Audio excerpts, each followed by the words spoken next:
good? What's good? What's cracking? What's cracking? Shalom, shalom. What's up? What's up? Ooh. I know y'all see the title, right? Brick Squad, right? Versus the Beast of NATO, right? So yeah, we getting into this thing, keeping our eyes open, you know,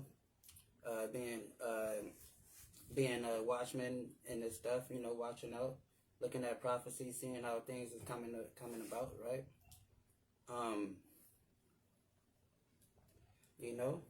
So but yeah, of course, all praises to the Most High Yahweh. We do so in His only begotten Son Yahweh Shai, right? I got a few articles, we can skim through real quick.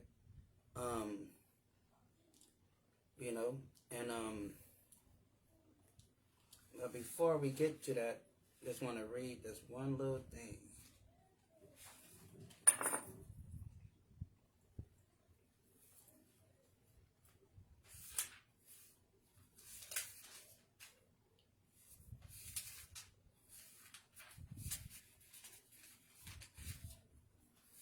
Hold on, so I like it.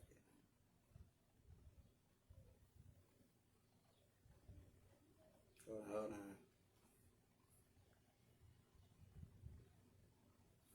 I think it's at Matthew.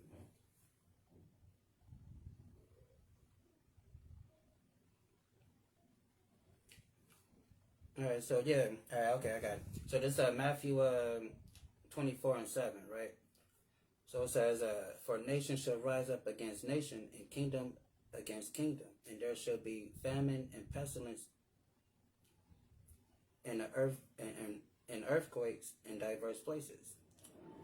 So we see in, well, let me start at 6. It says, and ye shall hear of wars and rumors of wars, and that ye be not, see that ye not be troubled, for all these things must come to pass, but the end is not yet, right?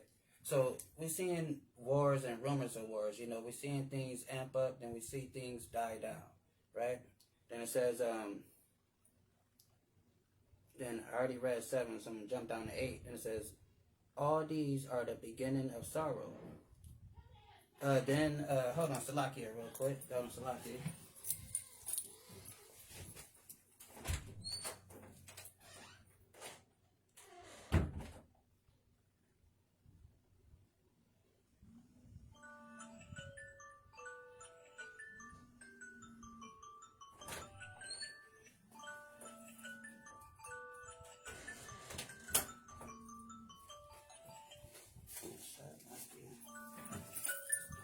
Yeah, Salakia, yeah, my bad.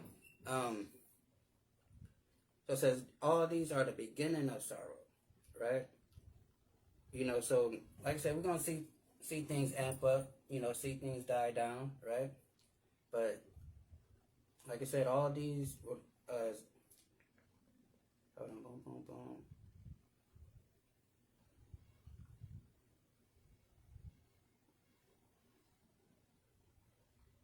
Okay, yeah, that's it on that. But yeah, so like I said, so we're gonna see things, see stuff, amp up, see stuff die down, right? So, but like I said, it says all these are the beginning of sorrow, right? When we start to see these things, right?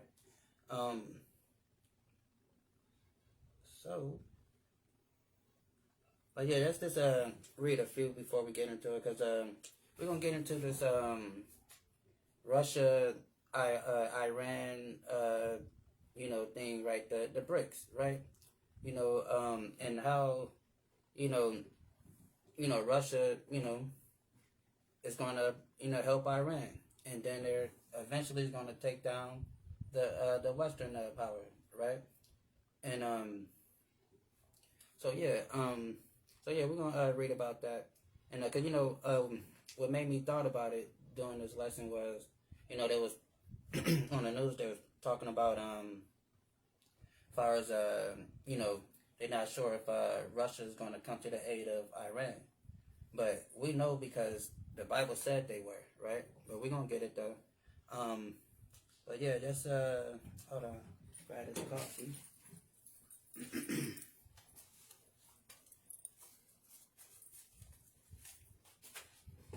Yeah. So yeah, let's start here. It says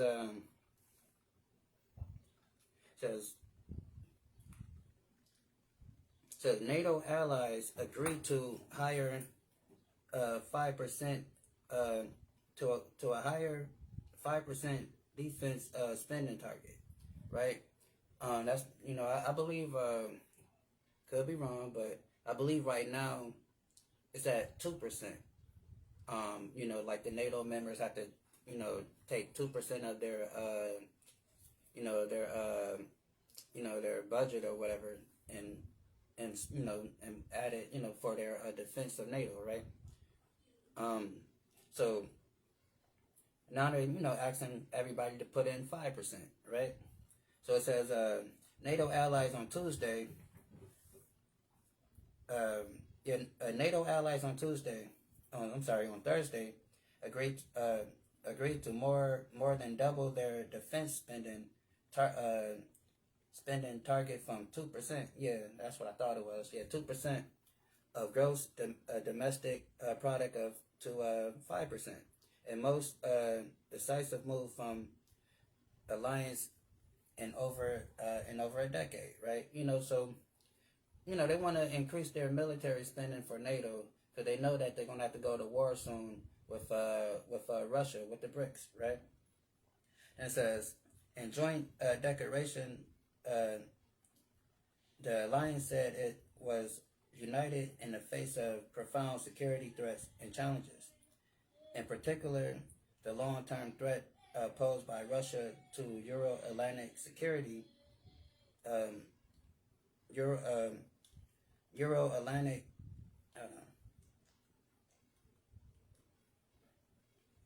Euro-Atlantic security and the persistent threat of terrorism, right? So they want to get their money right, so they can build their army up, their NATO forces, right? Then it says allies commit to invest 5% of GDP annually in core defense requirements as well as defense and security related spending by 2035 to ensure our individual collective obligations it continue. So they want to, like I said, increase their spending budget on their military because they know it's about to go down. Excuse me. It says the historic move comes against a backdrop of tension in the Middle East and ongoing war between Ukraine and Russia. Allies have been pushed to this point after years of pressure from the U.S. President Donald Trump across both of his terms in office.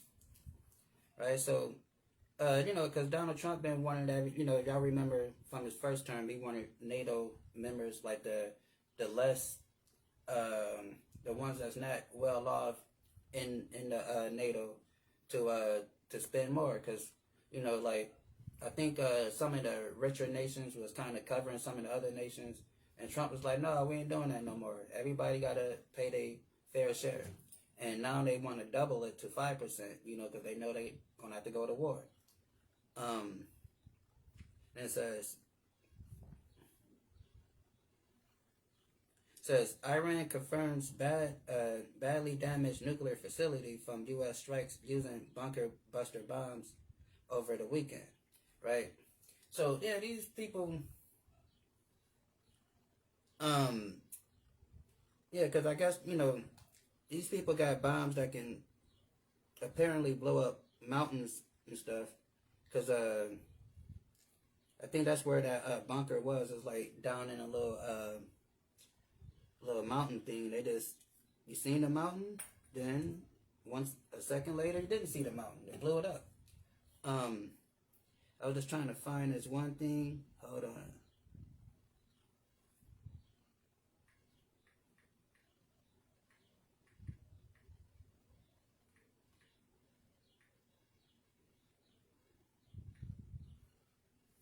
Hold on 1 second.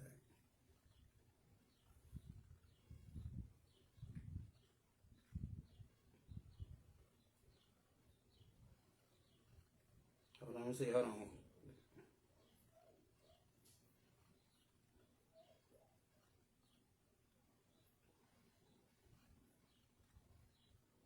So yeah, all right, yeah. So it's Isaiah 41:15, right? Um, so it says, "Behold." Hold on, I'm reading. It says, "Behold, I will make them a new sharp threshing instrument, having teeth. Thou shalt thresh the mountains." And that's exactly what they did. They blew up a whole mountain, right? Because, and what did that mean? Because the Most High, we already talked about this. The Most High is the giver of knowledge. He creates everything.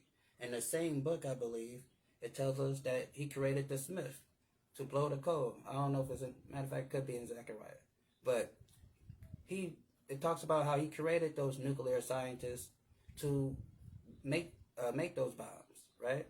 And so right here it says, "Behold, I had made thee a new sharpened threshing instrument having teeth, and thou shalt thresh the mountains and beat them small." And that's what they did. They beat that mountain small when they dropped that bunker bomb on it, right?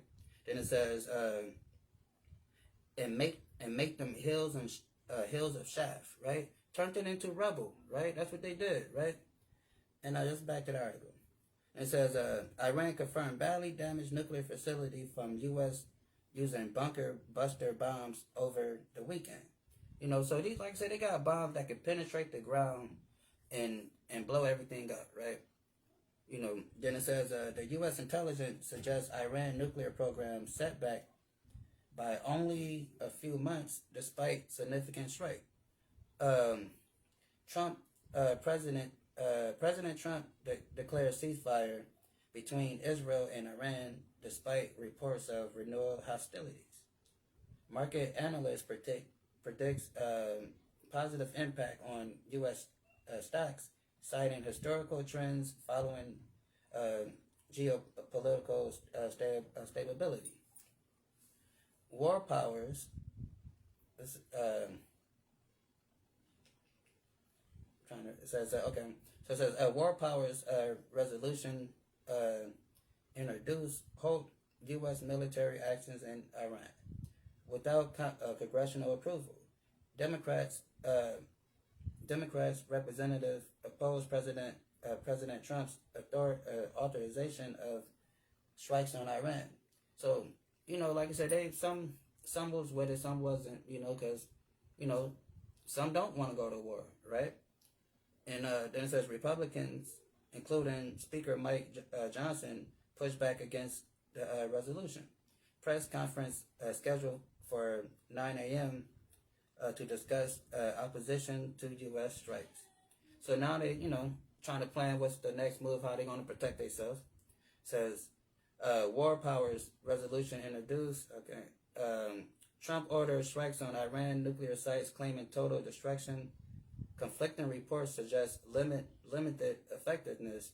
Expert warn strikes may only delay Iran nuclear programs, potentially pushing Tehran towards weaponization. Trump and White House reject criticism, calling reports fake news, attempting to discredit mission.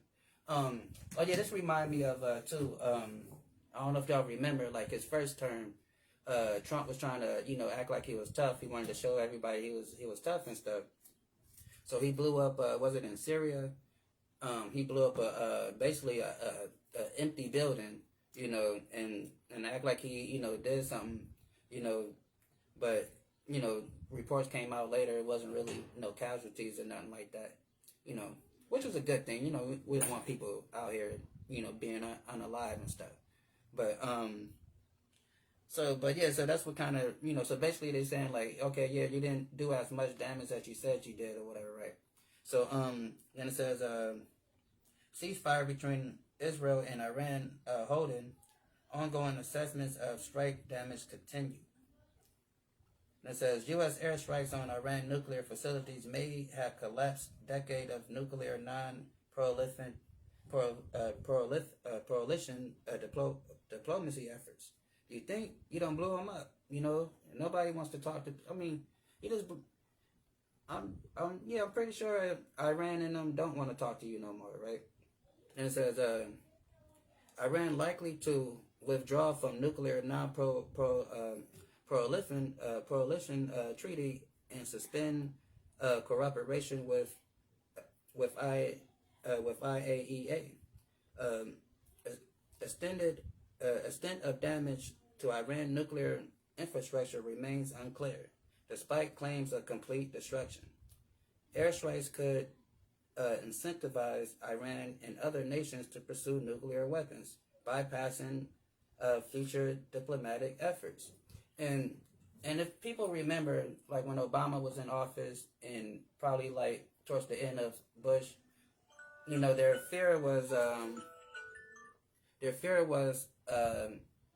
Iran getting what they call a dirty bomb, right? Because they will say, like, if they have a nuclear power plant, they can get one of their scientists to remove the reactor and turn it into a dirty bomb, right? So they didn't even want them to have nuclear power, right?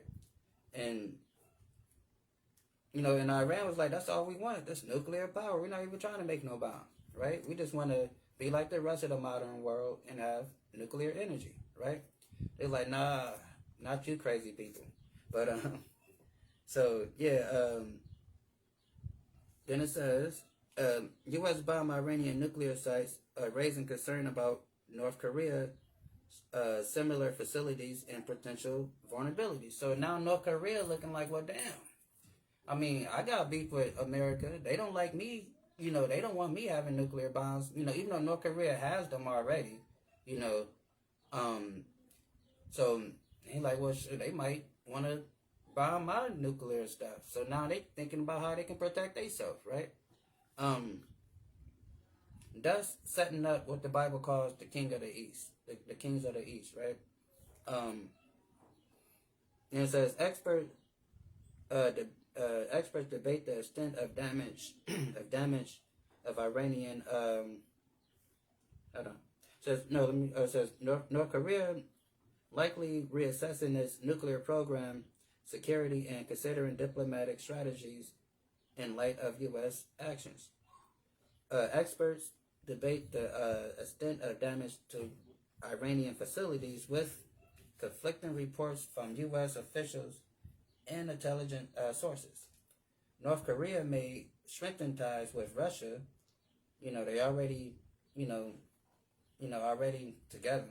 And it says, with Russia, while reevaluating its relationship with China following the U.S.-Iran conflict.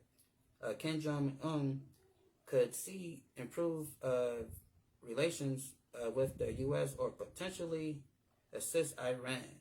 And we know how it's going to go. They're going to assist Iran, right? Because they're going to be part of the king of the East, right?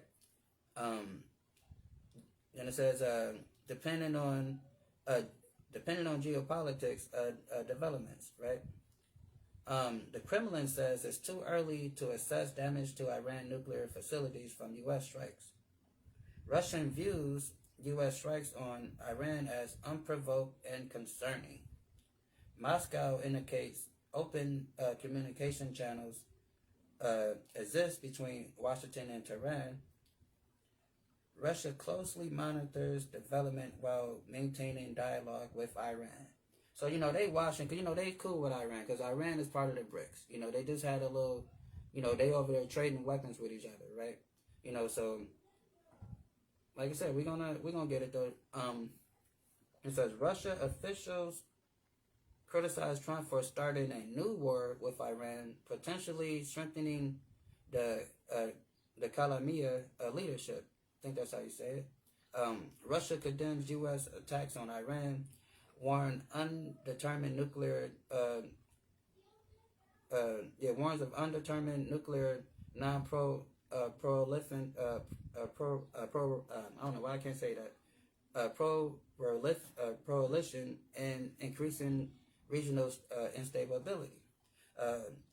Iran's potential regime and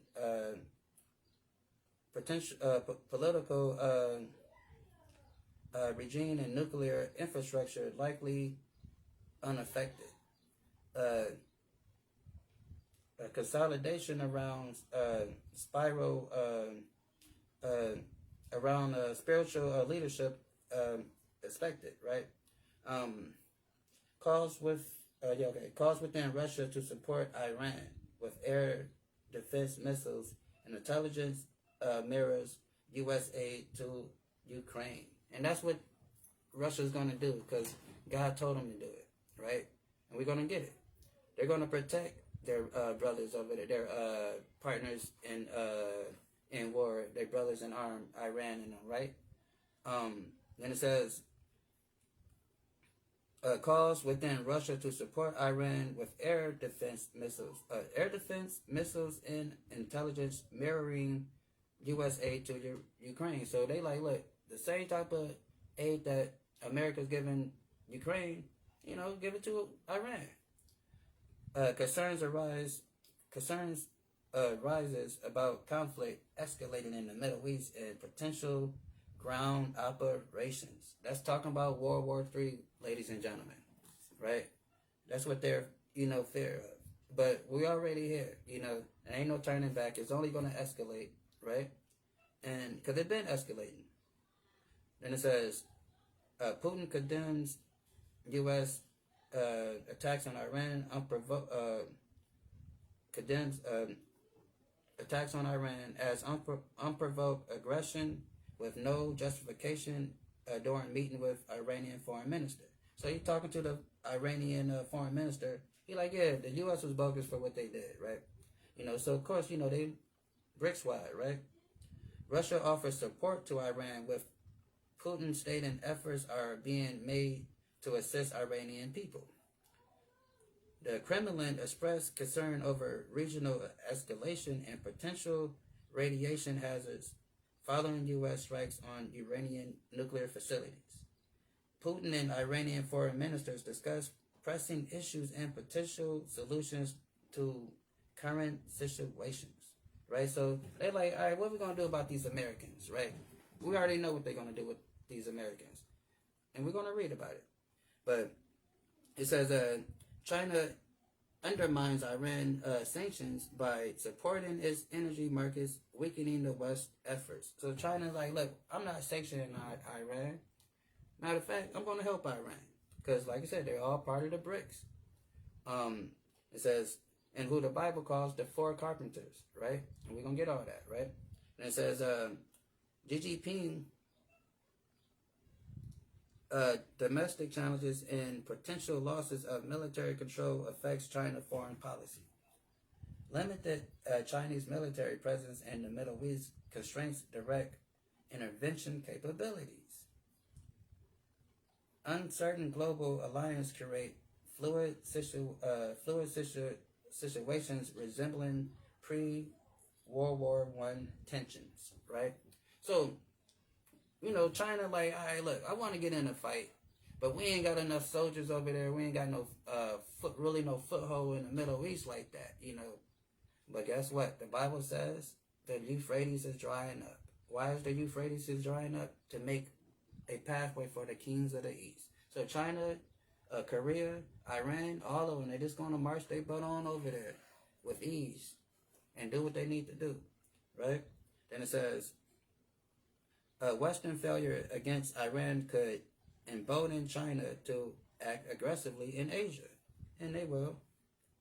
And it says, Putin condemns U.S. attack on Iran, calling it unjustified warning of pushing world towards a very dangerous line. That's code talk for World War III. Russia pledges support for Iran, but extent unclear. So they like, look, Russia said it's going to support Iran, but the extent is unclear. The Bible tells us how it is going to be. It's going to be to the death, right? That's to the extent, right? And it says Russia supports Iran, but extent unclear. Iran seeks more assistance against U.S. and Israel. U.S. and Israel speculate about a regime change in Iran. That's not going to happen. Russia's not going to just let his buddy that's in office just get replaced with America's buddy, right? That's not going to happen. Because that's what a regime change is, in case people ain't hip on this political stuff. When they talk about having a regime change, that's talking about they putting their puppet government in. You know, they act like, oh, we're going to get a regime change and fix, you know, change their government and stop the oppression. No, what they're doing, they're putting in one of their guys in there to push whatever agenda that they want pushed, right? But Russia ain't going for that. Because that's his little mans. You know, that's my mans in them, right? Then it says, Russia warns of potential major war. Russia, China, and Pakistan propose UN resolution for immediate ceasefire in the Middle East after U.S. strikes. Putin avoids direct confrontation with U.S. over Iran while maintaining ongoing war in Ukraine, right? So he's like, look, I got my Ukraine stuff going on, right? So yeah, right? There we have it. You know, and we see even through the news and just watching, it's lining up with Bible prophecy, and we're going to get it, right? And we're going to prove all that, right? Just go to Zechariah. Let's go to Zechariah in 1, right? And just start at 18, right? So yeah, like I said, the Bible calls the bricks the 4 carpenters, because, you know, before they became bricks with the S on the end, or how they say now, bricks plus, there was bricks. Brazil, Russia, India, or you can interchange it with Iran, and China, right?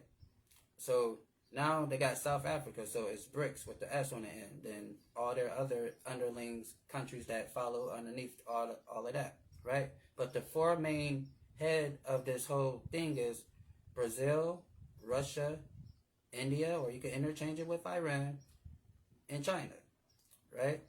I don't know why I'm doing a brother man thing. You know, a brother man be like, I'm brother man from the 5th floor. So every time I say 4, I'm doing this. Y'all probably can't see it because my hand off camera, but it's, yeah, I don't know why I keep coming out like that. But yeah, it's 4, right? So, so yeah, just start at 18. Zechariah 1 and 18. So it says, then I lifted up my eyes and I saw, behold, 4 horns. Now these 4 horns is talking about the Western power. This is talking about when we go back to before the start of America. So these 4 horns are Britain. Let me see if I remember it right. Britain, Portugal, Spain, and France, right? Those are the 4 horns, because those nations are the ones that took our people into slavery, right? And brought us over here. Then those Brits later on became the Americans, right? So yeah, so it says, then I lifted up my eyes and I saw, and behold, 4 horns. So those 4 horns again are Britain, France, Portugal, and Spain, right? So it says, and I said unto the angel that talked with me, what are these? And he answered me, these are the horns which have scattered Judah. So how did they scatter Judah? Through the transatlantic slave trade. That's how we got scattered. So it says, so that's how we know who these 4 horns is also. You know, when we take account of history of our people, and those 4 nations is the ones that was the main corporates. Then it says, and these are the 4 horns which scattered Judah, Israel, and Jerusalem. So, you know, they are the ones that, you know, help orchestrate the transatlantic slave trade and scatter us to all 4 corners of the world, with majority of us being on this side of the world, right? And it says, and the Lord showed me 4 carpenters. Now the 4 carpenters are the bricks, who we call today the bricks, right? But our dear brother Zechariah know them as the 4 carpenters. That is Brazil, Russia, India, and China, right? Then it says,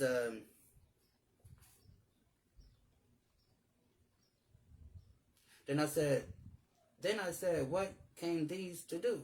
And he spake, saying, these are the horns which have scattered Judah, so that no man lifted up his head. So how did that happen? They scattered us, they oppressed us, they beat us down. Whenever Kunta Kinte tried to run away, they cut off his feet, right?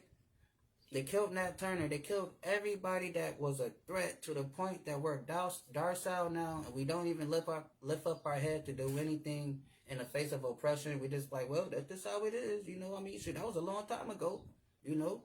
Like, so I mean, what you mad at them for, right? We don't even lift up our head, because we are the lions of Judah, right? I know y'all probably see this lion on my shirt, right? We are the lions of Judah. Lions are, what is a lion in its natural habitat, right? Vicious, ferocious animals. They rule the jungle, right? But the Bible says we are a sleeping lion. We are an old sleeping lion that needs to be roused up, right? That needs to get, waking back up again, right? And that's what we got to do. And that's what we're doing in these last days, right? And it says,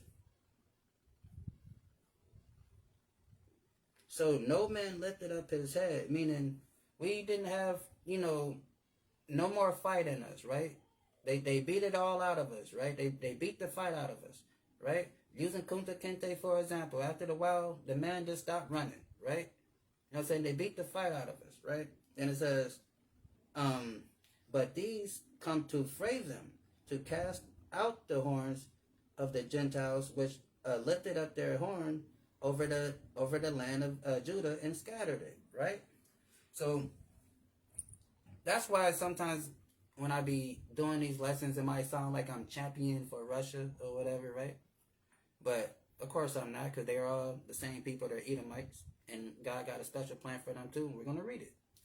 But God is using them to destroy this empire, and that's going to be the catalyst for our salvation as the black man who the world calls Jesus Christ, real name in Hebrew, Yahushua, comes back with the millions and millions of angels with him, right? That's what's going to happen, right? Let's get Daniel 2, right? To prove, to see where we at with all this, right? So, it says, let's start at 40. So it says, and the fourth kingdom shall be strong as iron, for much as the iron is broken, breaketh in pieces, and subdue all things, and such as the iron is breaking in pieces, all these things shall it break in pieces and bruise, right? So this is talking about the Roman Empire, right? And we know America, through prophecy, is the revised Roman Empire, right? They are the Romans. They just call themselves Americans, right? And that's what the wound of the beast that was healed, that's what it became. It became America, that beast that was healed, right? And it says, and whereas thou sawest the feet, says, whereas thou sawest the feet and the toes, potter's clay, and part iron, the kingdom shall be divided, but there shall be in the strength of the iron, more as thou sawest the iron mixed with myrrh and clay, right? So basically saying, like, this empire is going to have a strong military, but it's going to be weak politically, right? Because they don't agree on anything, because they have something they call democracy, right? Where they have to vote on everything. So they have to see eye to eye to do something. And if they don't see eye to eye, then it's a landlocked. It's gridlocked. They're not going nowhere, right? Then it's fighting. Then everybody looking at Congress like they some fools because they can't get anything passed, right? So it says, and as the toes, hold up. One second.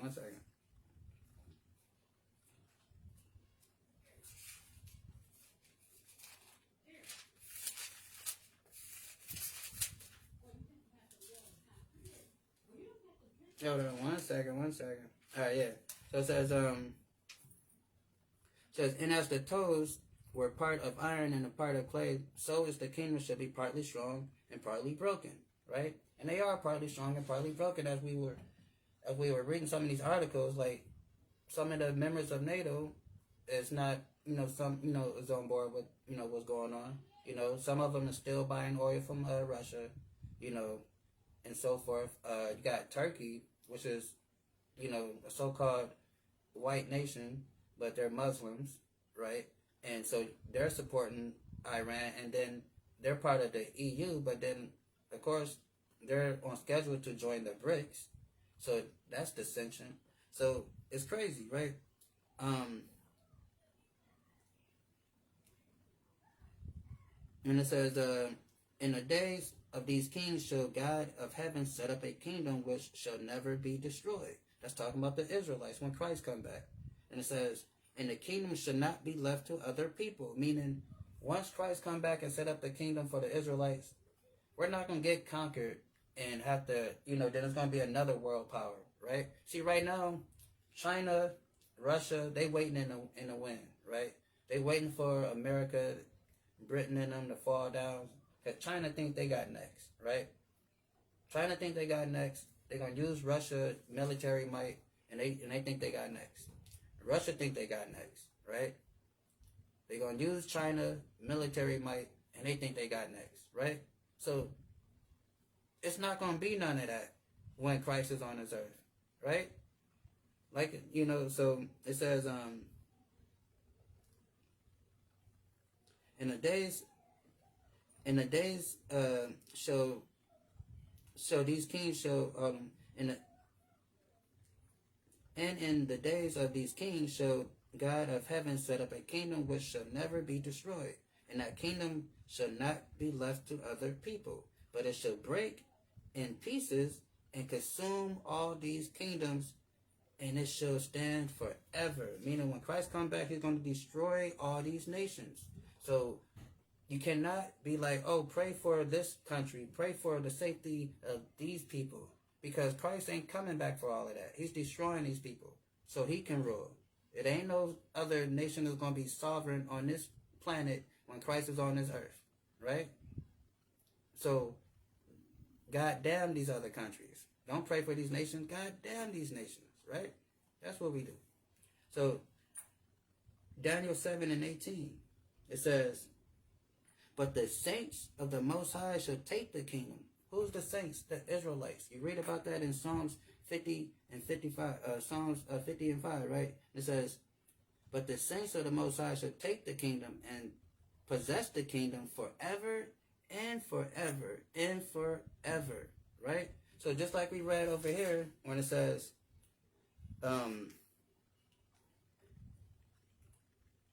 that the kingdom shall not be given unto other people, but it shall break in pieces and consume all these kingdoms and shall stand forever, right? So that's what's happening here. Let's get let's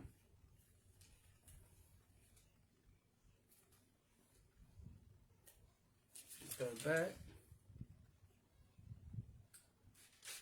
Let's get boom, boom, boom. All right, so let's jump down to hold on. Let's jump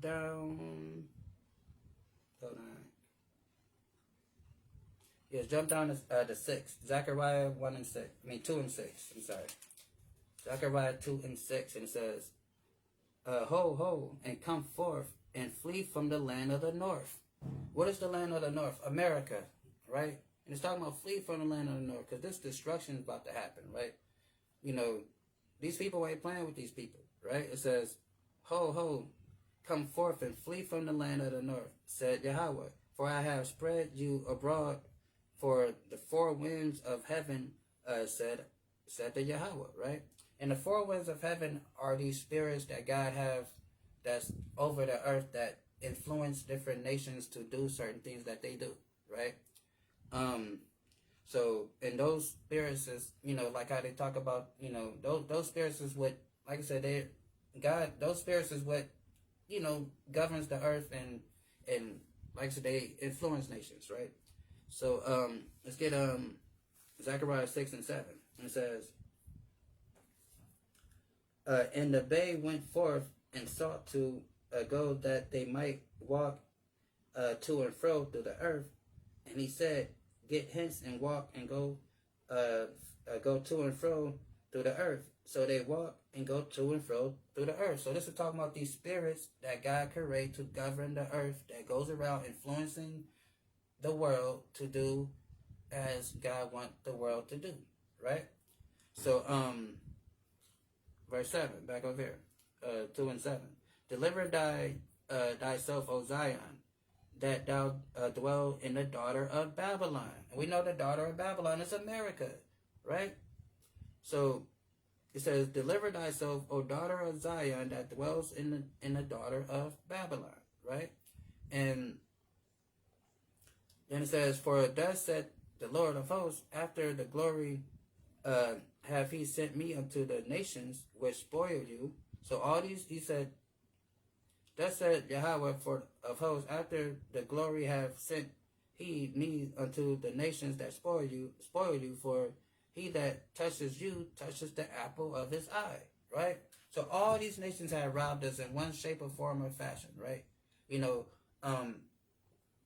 all these nations had a hand in our slavery, right? Every last one of them, to a certain extent, right? A lot of people don't know. We had, you know, we helped build the Great Wall in China under the Qin Dynasty. You know, we had it was over everywhere you could think of, right? Wherever great society, 9 times out of 10, they had us as their workforce, right? All these nations have spoiled us, right?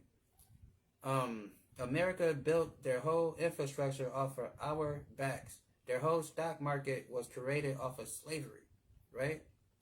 Off the money they was making off of slavery, they started trading those the slaves on the stock market, right? So, like it says here, for thus said Yahweh of hosts, after the glory he has set me unto the nations to spoil you, which spoil you, for he that touches you touches the apple of his eye. So, what is the apple of your eye? Your pupil, right? If you grew up with siblings, right? You had brothers and sisters, whatever, growing up. You know, used to play. You know, they put their finger in your eye or face, be like, "I'm not touching you. I'm not touching you. I'm not touching you." Right? That's annoying, right? You don't like that, right? Imagine if the person actually, you know, be that one time they actually hit you in your eye, right? Now you get mad. Now you want to hit them, and then you hit them. You know, then you know your mom come in and all that stuff, right? So that's what these nations is doing to God. They're just like this. I'm not touching you. I'm not touching you, right? But they actually putting their finger in his eye. And what did he say? For thus said Yahweh of hosts, after the glory he sent me unto these nations which spoil you, for he which that touches you touches the apple of his eye, because he loved the Israelites, right? He doesn't say this about no other nation on this planet, right? You cannot find this phraseology about any other country on this planet but his people that he called Israelites, right? And it says, for behold, I will shake my hand upon them, and they shall be spoiled to their servants. So just like how they robbed and spoiled us and took everything from us, they're people that they in their. That's why we see all this civil unrest around the world. All these nations is going, you know, toppling their government and all this civil war and stuff in these different countries. Even though they don't speak about it, because they mostly talk about Israel and Iran and Russia and them, right?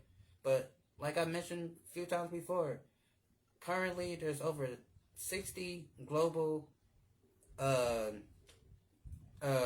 wars that's going on right now. You know, over 60 global conflicts, right? And like I said, they only talking about the main two. So it says,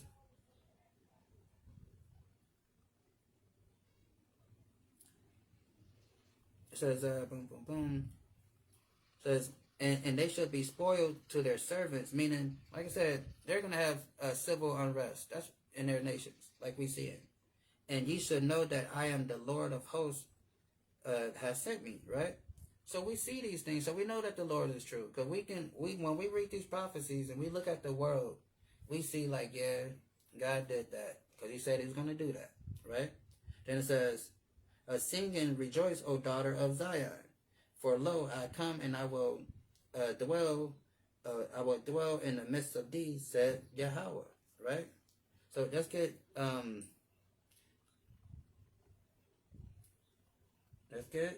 Isaiah, right? Let's get Isaiah 60 and wait no. Isaiah 66 and 12.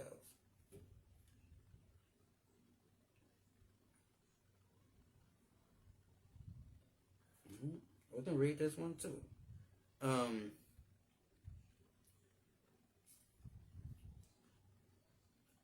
And it says that Isaiah 60 and 12 says, for that nation and kingdom that will not serve thee shall perish, yeah, those nations shall be utterly wasted, right? So, like I said, when he's gonna destroy these nations, and then those survivors of those nations, after the whole thing gets set up, they will have to serve us, or they will also be destroyed, right? Let's see.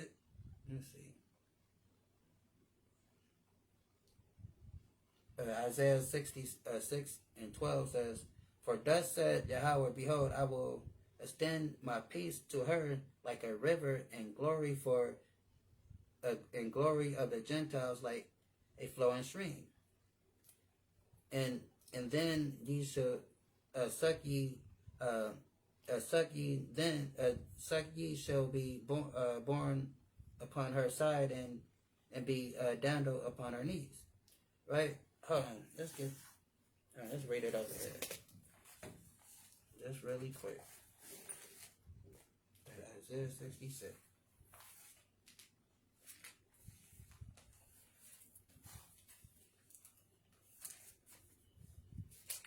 Get it over here.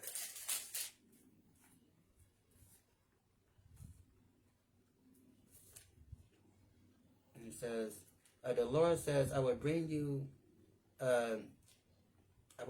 lasting prosperity. The wealth of the nations will flow to you like a river that does dry. Okay, yeah, that's what I thought it was saying. So yeah, so he's gonna, like I said, when it's all said and done, the Lord is gonna bring us back to our land, bless us, and all these nations is going to pay tribute to us, right? Because it says, I will bring you everlasting prosperity. Because how many black and Hispanic people got everlasting prosperity? Do we have everlasting prosperity? Since we've been here in America, have we had everlasting prosperity? No, we haven't. Because any type of prosperity we have, they take it. We had Black Wall Street. We had Tulsa, Oklahoma, Rosewood, shoot, Harlem. We had Harlem. They took Harlem from us. Chicago, all that, right? It says, the Lord will bring you everlasting prosperity. The wealth of the nations shall flow to you like a river, like a river that never dries. So these nations are going to continue to serve us and pay tribute to the real people of God, right? And it says, you will be like a child that is nursed by its mother, carried in her arms and treated with love. Remember how did you? What's that movie? The Help, right? We saw the movie The Help. You remember the maid had the little white baby little girl, right? And telling her how beautiful and smart she is, right? Every day, right? And making that little white double baby feel good, right? They're gonna do that to us, right? They're gonna every day look at your child and be like, you so smart, you so beautiful, you so great, you are God's people, right? You are the chosen people of God. You are greater than great, right? They say, you will be like a child that is nursed by his mother, carried in arms and treated with love, right? These nations are gonna finally treat us with love instead of disdain, right?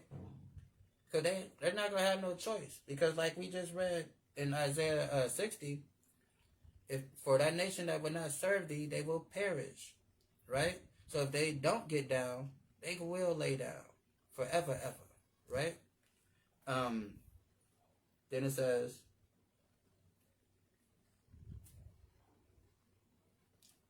I will comfort you in Jerusalem as a mother comfort her child. When you see this happening, you will be glad. It will make you strong and healthy. Then you will know that I am the Lord. Help those who obey me, and I show my anger against my enemies, right? Because the Lord have enemies. His enemies are our enemies, right? Because he hate for anybody to do harm to his people, to his child. Just like any good parent hate those that hate their children, that want to cause harm to their children, right? That's what type of God we serve. Let's get Isaiah. Let's go to Isaiah 14. And it says, for the Lord will have mercy on Jacob, and yet choose Israel, and set them in their own land, and the strangers should be joined with them, and they should cleave to the house of Jacob, right? So yeah, they're going to cleave to us, right? And the Lord is going to have mercy on us. He's going to set us in our own land, right? And it says, and the strangers should be joined with them, and they should cleave to that house of Jacob. And the people should take them and bring them to their place, and the house of Israel should possess them, in the land of the Lord for servants and for handmaids. And they should take them captive, who captives they were. And they should rule over their oppressors, right? So that's what's going to happen when it's all said and done, right? So let them go ahead and fight it out, right? Let the brick squad do what they're supposed to do, right? Then we going to do what we got to do, right? And it says, back to Zechariah, and it says, for many nations shall be joined to the Lord in that day, and shall my people, and I will dwell in the midst of thee, and thou shalt know that I am the Lord of hosts, have sent me unto thee, right? So a lot of people say, well, see, it says many nations shall be joined to the Lord in that day, right? But we just read what that joining is going to look like right here. Let's read it one more time for those that didn't, that's not, they're kind of slow. It says, for the Lord shall have mercy on Jacob, and will yet choose Israel, and set them in their own land. And the strangers, like it said over here, where it says, and many nations shall be joined to the Lord in that day. Then it's a comma here, right? Then it's a comma, and shall be my people, and I will dwell in the midst of thee, right? And we already know who he's in the midst of, because Joel 2:7 tells you who he's in the midst of, right? We can get that too if we need to. Then it says,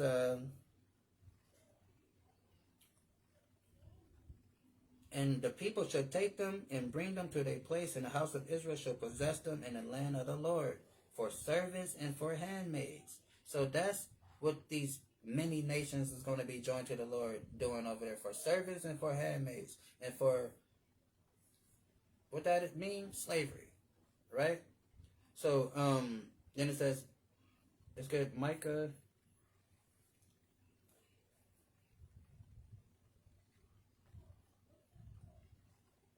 Let's get Micah 4:1.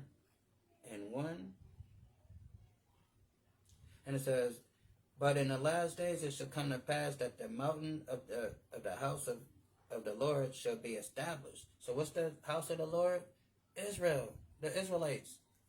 And it says, shall be established on the top of the mountains, meaning they're going to be above all the nations, right? And it says, and it shall be exalted above all hills, and people shall flow unto it, right? So that's what's going to happen, right? And they're going to flow unto it, all right, because like we can read in Zechariah 66, if they don't, they will die, right? Like if y'all watch that, because on the internet, y'all watch that 4 extra and that 6 or whatever, 7 he said that he told him, you're going to die here today, right? They will die there today if they don't do serve the Israelites like we have to serve them as we serve the Most High, right? So and it says, keep reading. It says, "And the Lord shall inherit Judah his portion in the Holy Land, and shall choose Jerusalem again." Right? Then because a lot of people say, well, it's spiritual Israel or it's whoever believe, but we have not been reading none of this. This is all end time prophecies of what is going to look like when heaven is getting set up on earth. And we haven't read anything about none of that stuff. But we have read that these other nations are going to serve the Israelites, right? The ones that survived after World War III, right?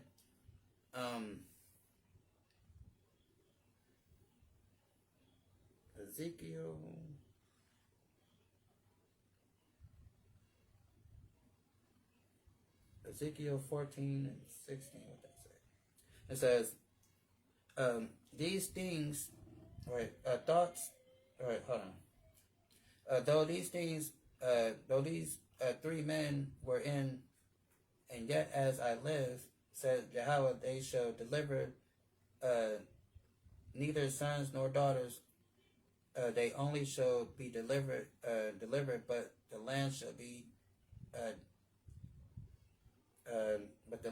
desolate. So hold on. It says, so I'm reading again. It says, let me start at 15.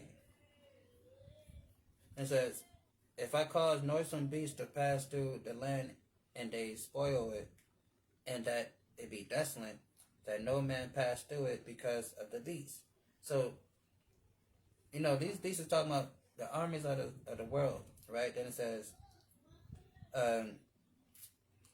through these three men, and it, as I live, said the Yahweh God, they shall deliver neither son nor daughters.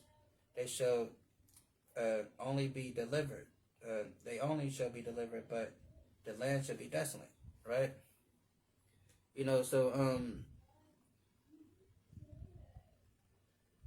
So like I said, he's going to deliver his people, and he's going to, as he's destroying his land, right? So as he's destroying this place, he's going to be delivering his people, right? Let's jump over to Zechariah 6, right? We're going to get into the four carpenters, right? The bricks, right? The brick squad, the real cool shiesty.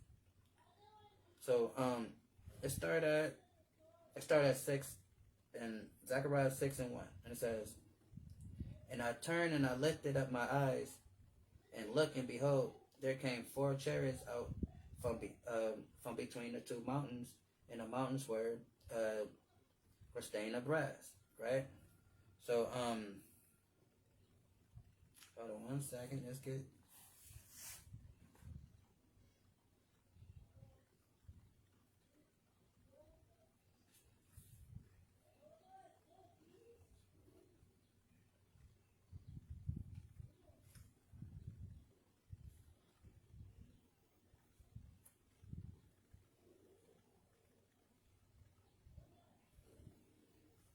Okay, yeah. All right, so go get it over here though too.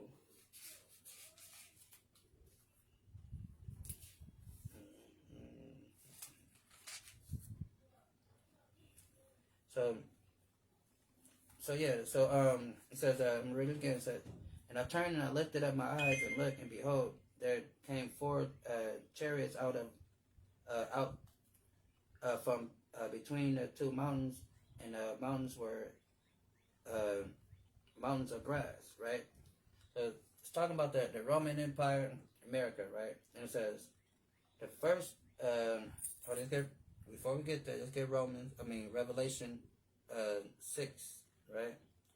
6 and 1, and it says, "And I saw the Lamb open one of the seals, and I heard it were a noisome thunder, and the 4 beasts saying, Come and see." It says, "And I saw, behold, the white horse. He that sat on it had a bow, and a crown was given unto him, and he went forth conquering to conquer, right? So now this is talking about, like I said, 70 AD, the Roman Empire, and these people going forth to conquer. So now, this is also, like I said, because, the Bible covers so much history, and sometimes in just one verse.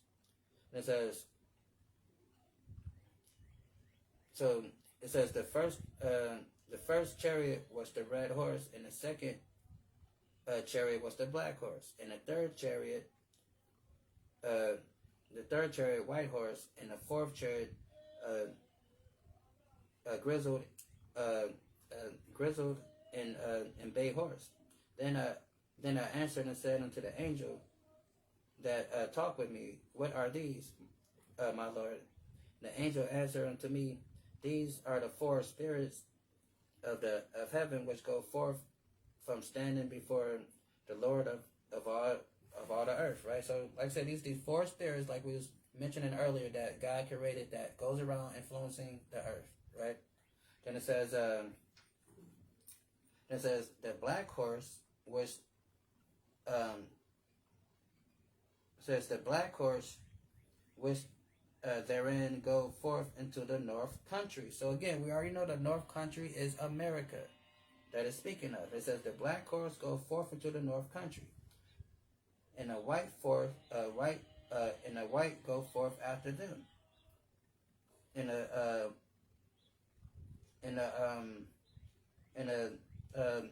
gristle go forth towards the south country, right?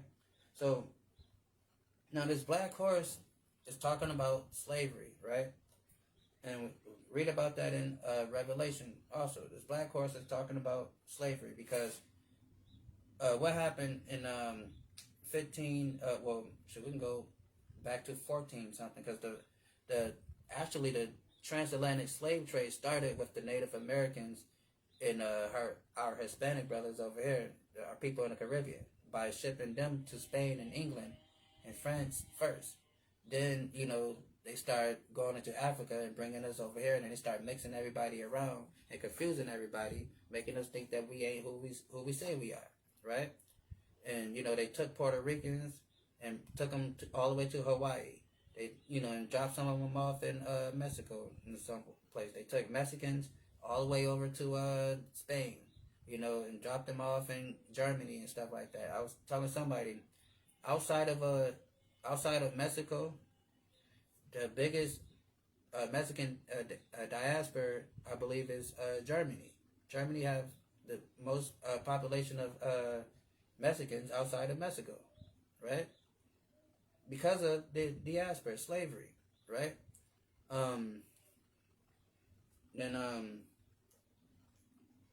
Let's get Jeremiah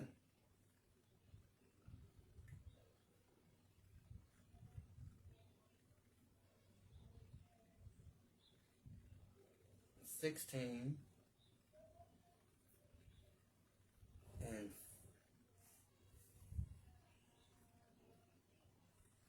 4.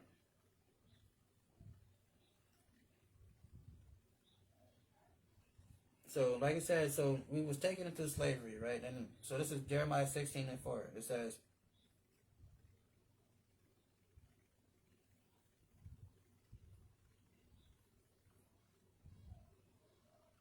hold on.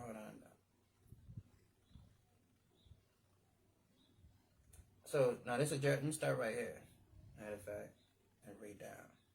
So Jeremiah, start at 2. So it says Jeremiah 16 and 2. So it's talking about this slavery, this condition that we're going to be in here in America, right? So it says, thou shalt not take thee a wife, neither thou shalt have sons or daughters in this place, right? And that's what happened when we was over here. Yeah, you could probably have you a little woman, right? But whenever master wanted to come and sleep with your woman, he can come and take her.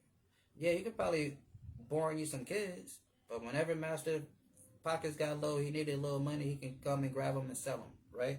So it says, thou shalt not take thee a wife, neither shalt thou have sons or daughters in this place. For thus said the Lord concerning the sons and concerning the daughters that are born in this place, and concerning their mothers that bear them, and concerning their fathers that beget them, in this land. They shall die a grievous death. That's what happened during slavery. Our people, that was a horrible life to have, to be a slave here in America, especially down in the Caribbean, like down in Haiti and Jamaica. It was bad, right?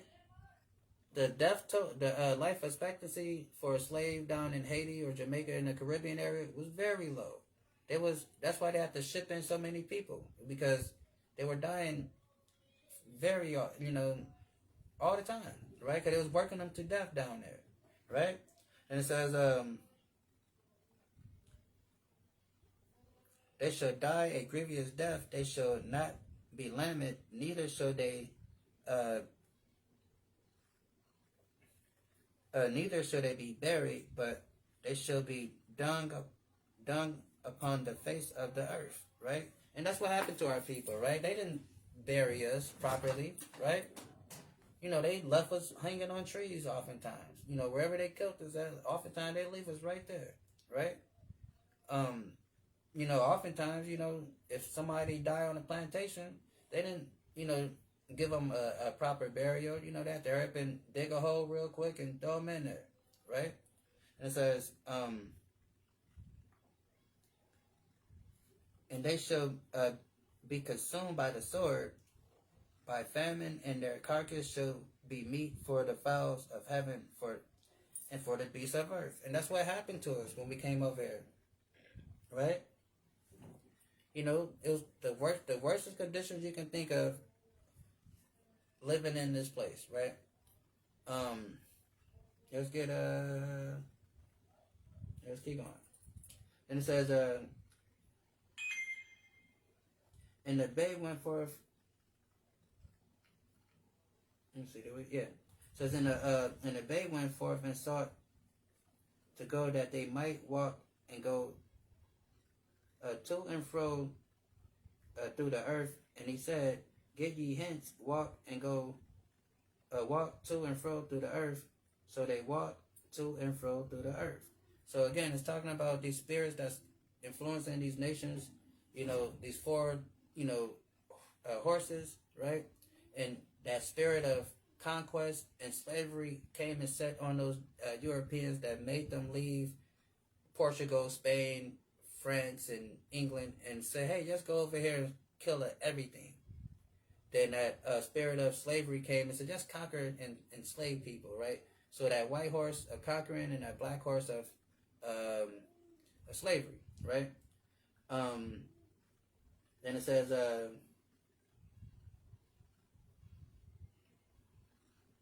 and I think the red horse represent famine, and of course the pale horse represent death, right? And it says, then he cried upon me and spake unto me, saying, behold, these that go towards the north country have quieted my spirit in the north country. They quiet the spirit of the Lord in the north country because, they have, with their false religions, right? They came to us with these, false, Christianity. They give you, they don't even teach the word of God, right? They quiet the spirit of Most High, right?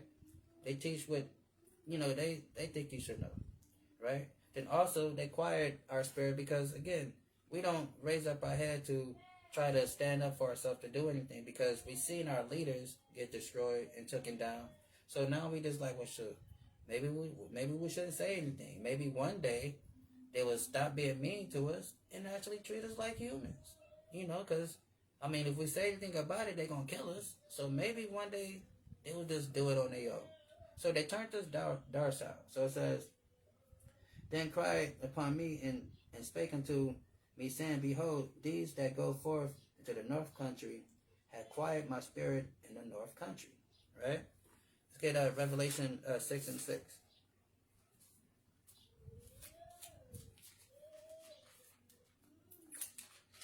Revelation 6 and 6 says, and I heard a voice in the midst of the four beasts saying, measure the wheat for a penny, and 3 measures of barley for a penny, and see that thou hurt not the oil and the wine. right? So again, this is talking about slavery because during that time, like I said, like as we were speaking about the Caribbean, right? They was barely feeding them, barely getting the right proper nourishments to survive, and they was dying off. So a lot of the our people that was enslaved was malnourished, right? They was given the bare minimum, especially when they were bringing them over here on those slave cargo ships. We saw those the movies, the Amistad. They walk around with a little bucket, and the people got to hold their hand out, and they take a little spoon and dump it in their hand real quick, right? And go on to the next person. Then you better hope they don't skip you, right? So they was giving us the bare minimum to keep us alive, just so they can get us over here, right? And just so enough so we can work, right? So it says, and it says, and measure the wheat and for a penny, and 3 measures of barley for a penny, and see that thou hurt not the oil and wine. That is important because the oil and wine is our knowledge and our wisdom, our understanding of who we are. Although we lived through all this crazy stuff in slavery and had our names taken from us, had our language taken from us, our culture, it was a very small remnant that still understood who we were. That's how we have this information today. That's how we're able to say what we say now, because it was a very few people that still had their knowledge. I always use this example all the time. Harriet Tubman, she knew that she was an Israelite, right? Her family today, talks about, how she knew where she came from, how she knew that she was from the tribe of Levi, right? So, Nat Turner, as he read, he came to the conclusion that we were the people. That's what led him to do what he did, right?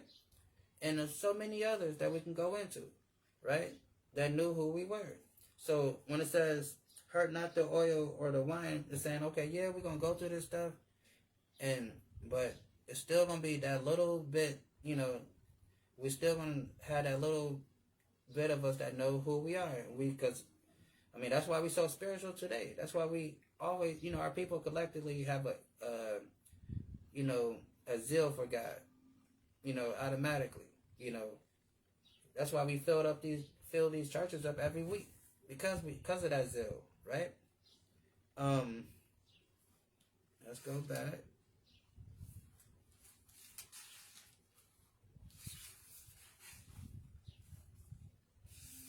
Go back to Zechariah.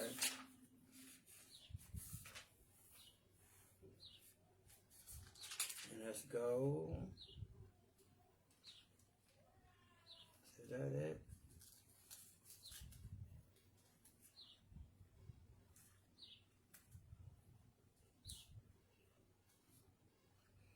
Oh yeah, that's it. Let's go to Ezekiel.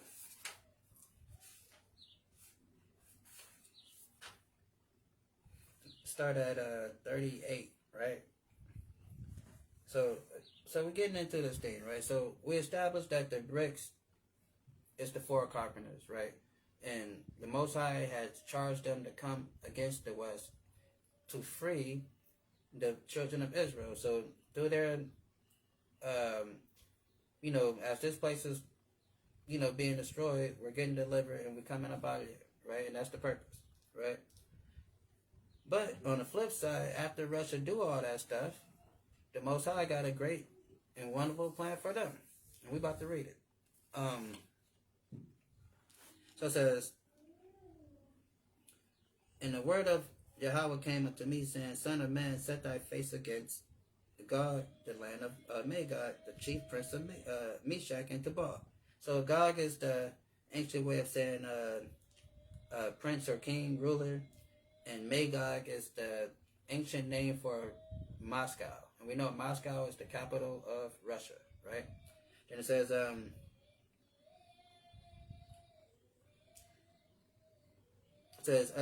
and saying, thus said Yahweh God, behold, I am against thee, O God, the chief prince of Meshach and Tubal. I will turn thee back and put hooks into thy jaws. I will bring thee forth into thy army. So, like I said, he's, talking about he's going to put hooks into his jaw, meaning he's controlling the leader of Russia, every actions, every move, every actions, everything, right? Because we read in Daniel 4, the Most High rules in the kingdom of men. He controls everything. He's the one that's moving the pieces on the board, right? So he says, I will bring thee forth in all thy armies, and horses, and all thy men with them, clothed with all sorts of armor, even great company with bucklers and shields, right? So God is gonna put that Cold War spirit back on Russia, for them to go back into that old Soviet mind state, right? Like we see now, like they're in the mode of conquest. They took Crimea when Obama was in office. They're taking Ukraine now. They're building back up their USSR, right? So he's bringing them back to that Soviet mind state, right? And it says, all of them clothed with all sorts of armor, even a great company with bucklers and shields, and all of them handling swords, right? So let's see who Russia is coming with, right? Because, let's see who Pushaisty is rolling with. Pushaisty is rolling with the BRICS squad. Let's see who's in the BRICS squad. We got Persia, right? And we know Persia is the ancient name for current day Iran. And what a coincidence, Iran and Russia are buddy-buddy. And what a coincidence, they're together in the BRICS. And what a coincidence, the Bible calls them the four carpenters that's going to destroy America, right? And they're together, right? And it says Persia, Ethiopia, and Libya with them, right? Because Ethiopia is rolling with Russia. Libya is rolling with Russia. They down with that, right? And it says, and with them all with shields and helmets. Gomer, which is Turkey, like we talked about, Turkey, even though they're a so-called European country, they're Islamic. And they're rolling with Iran and Russia. And they're joining the BRICS this year or next year, right? And how did the Bible know that? I mean, then it says, and Gomer and all of his bands, in the house of Telegraph, in the North Quarters. So all these old Soviet countries is coming back together again once all hell break loose. And they see, you know what, it might be more profitable to be with Russia, So all these little Soviet countries is coming back, right? And it says, so then what if, now, because like we was reading in the articles how America and the West is worried about what Russia is going to do. But we know what Russia's going to do, because God is putting the spirit on Russia. Just like we read about those 4 spirits that go throughout the earth to influence the earth to make them do whatever God wants them to do. It says this, be thou prepared, or it says, and be thou prepared and prepare thyself. This is talking to the ruler of Russia, and thou all thy company, and that are assembled unto thee. So all these nations you got assembled with you, all these armies that you got rolling with you, what did he tell Russia to do? Be a guard to them, right? Protect these nations. So that's Russia is going to step in for Iran and do what they need to do, and roll with them and blow up America and whoever else that wants some, right? Because the Most High says, be thou prepared and prepare thyself, thou and thy company. So get all your stuff together that are assembled unto thee, and be thou a guard unto them. So all these little foreign name nations that we just named, Persia, Libya, Ethiopia, all these little, you said protect these people, right? Like be a guard to them, right? And it says, so that Russia's going to do that, right? They're going to put a little more, be more aggression in their approach to this thing, right?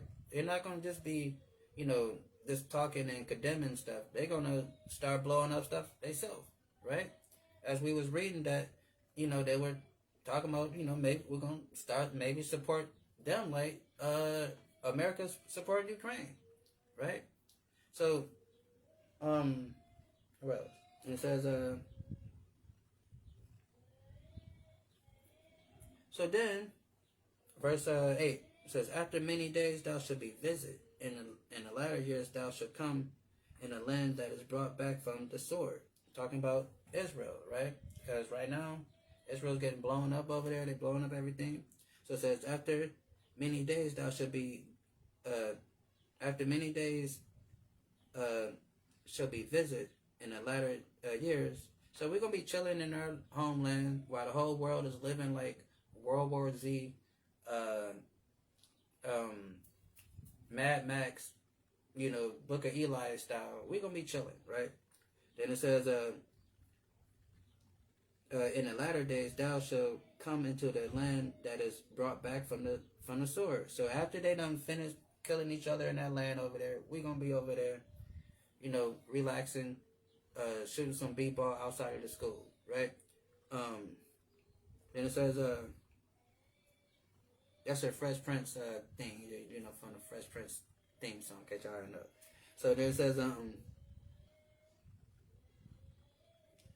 and gather out of many people against the mountains of Israel. So Putin or whoever's in charge at that time, they're gonna be like, let's go over there where they at. Why they over there? What's going on over there? It says, and is gathered out of many people against the mountains of Israel, and shall be always a waste, but it is brought forth out of the nations, and they shall dwell safely, all of them. So, yeah, we're going to be back in the land, and we're going to dwell there safely like God promised. And these other nations, Russia, the main corporate, is not going to like it, right? It says, and shall dwell safely, all of them. Thou shalt ascend and come like a storm. So they're going to be like, what? What? These niggas over there? What? How they get over there? What they doing over there? So it says, they're going to ascend like a storm and come. They're going to ascend and come like a storm, and thou shalt be like a cloud and cover the land. Meaning they're going to have bring all the armies of the world with them, like we read in Revelation, right? And it says, and all thy bands and many people with thee, right? So, because they're going to come, and the reason why they're going to come, because they're going to see a black man by the name of Yahushua and the millions and millions of angels with him, right? And they're going to be like, what the heck is going on over there? Let's go fight these guys, because, and they're thinking, and how they've been conditioning the world, that it's going to be some type of UFO evasion. That's why they be making these Independent Day movies and these alien movies, making people think that it's some little alien green thingies coming to conquer the earth, right? But no, it's just Yahushua and his angels, and then they're gonna trick the world to fight against them, and they're gonna die right where they stand, right? Then where we at? And it says, let's get a Micah 4 and 11. I guess I get over there.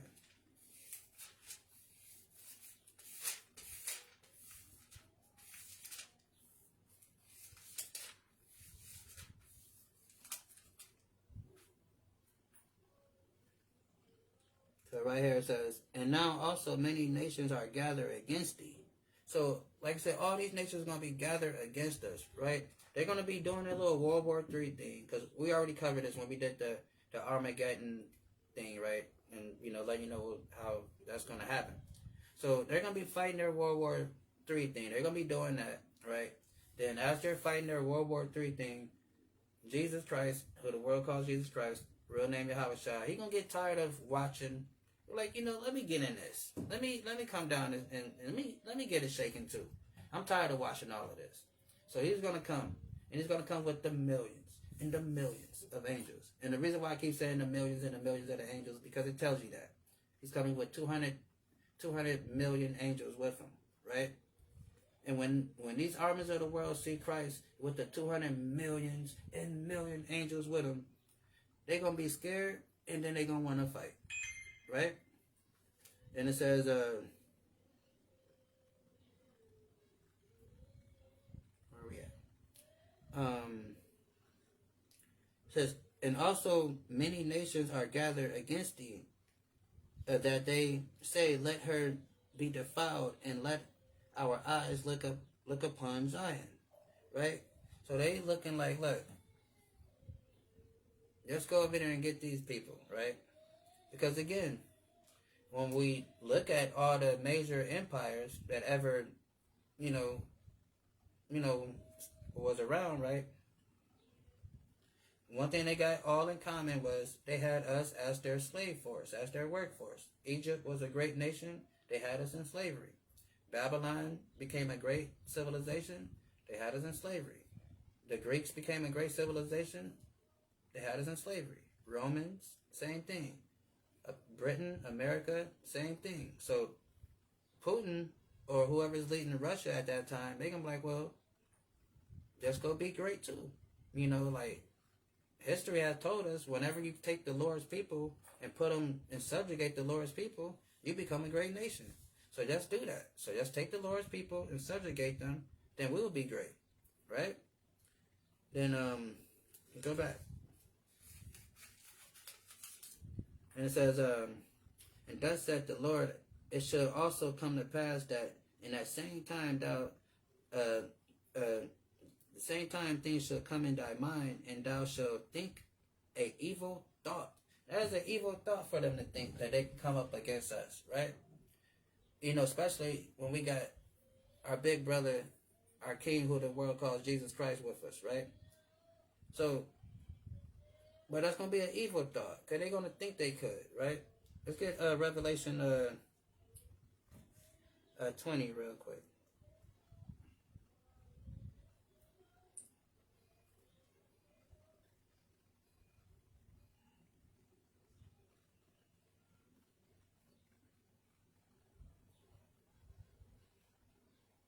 Revelation 20 and 8, right? And it says, and it shall go out to deceive the nations which are the four corners of the earth, Gog and Magog, to gather them together to battle, the number of whom is in the sand of the sea. So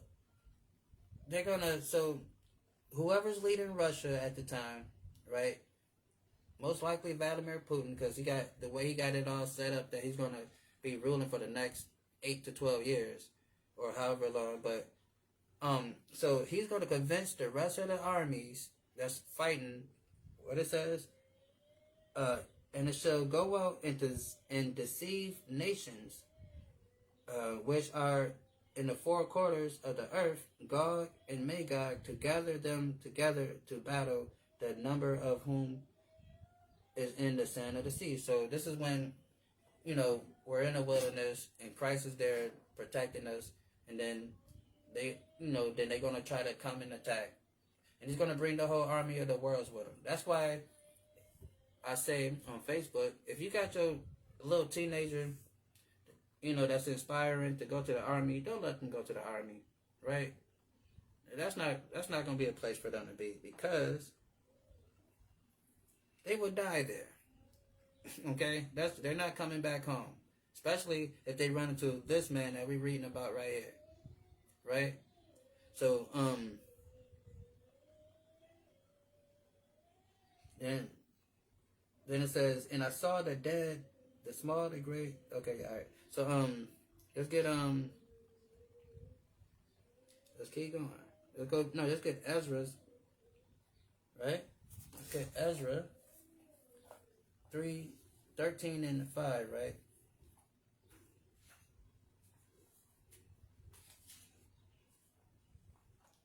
So let's start at, Ezra 13 and 5. It says, read down.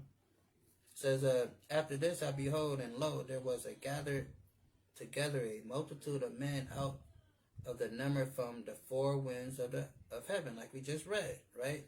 It says to subdue the men which came out of the sea, right? And the sea is metaphor for the people of Israel, because sometimes when it's a lot of people or a nation, the Bible, will reference people as a sea, as the sea, and it's just saying like a sea of people, right?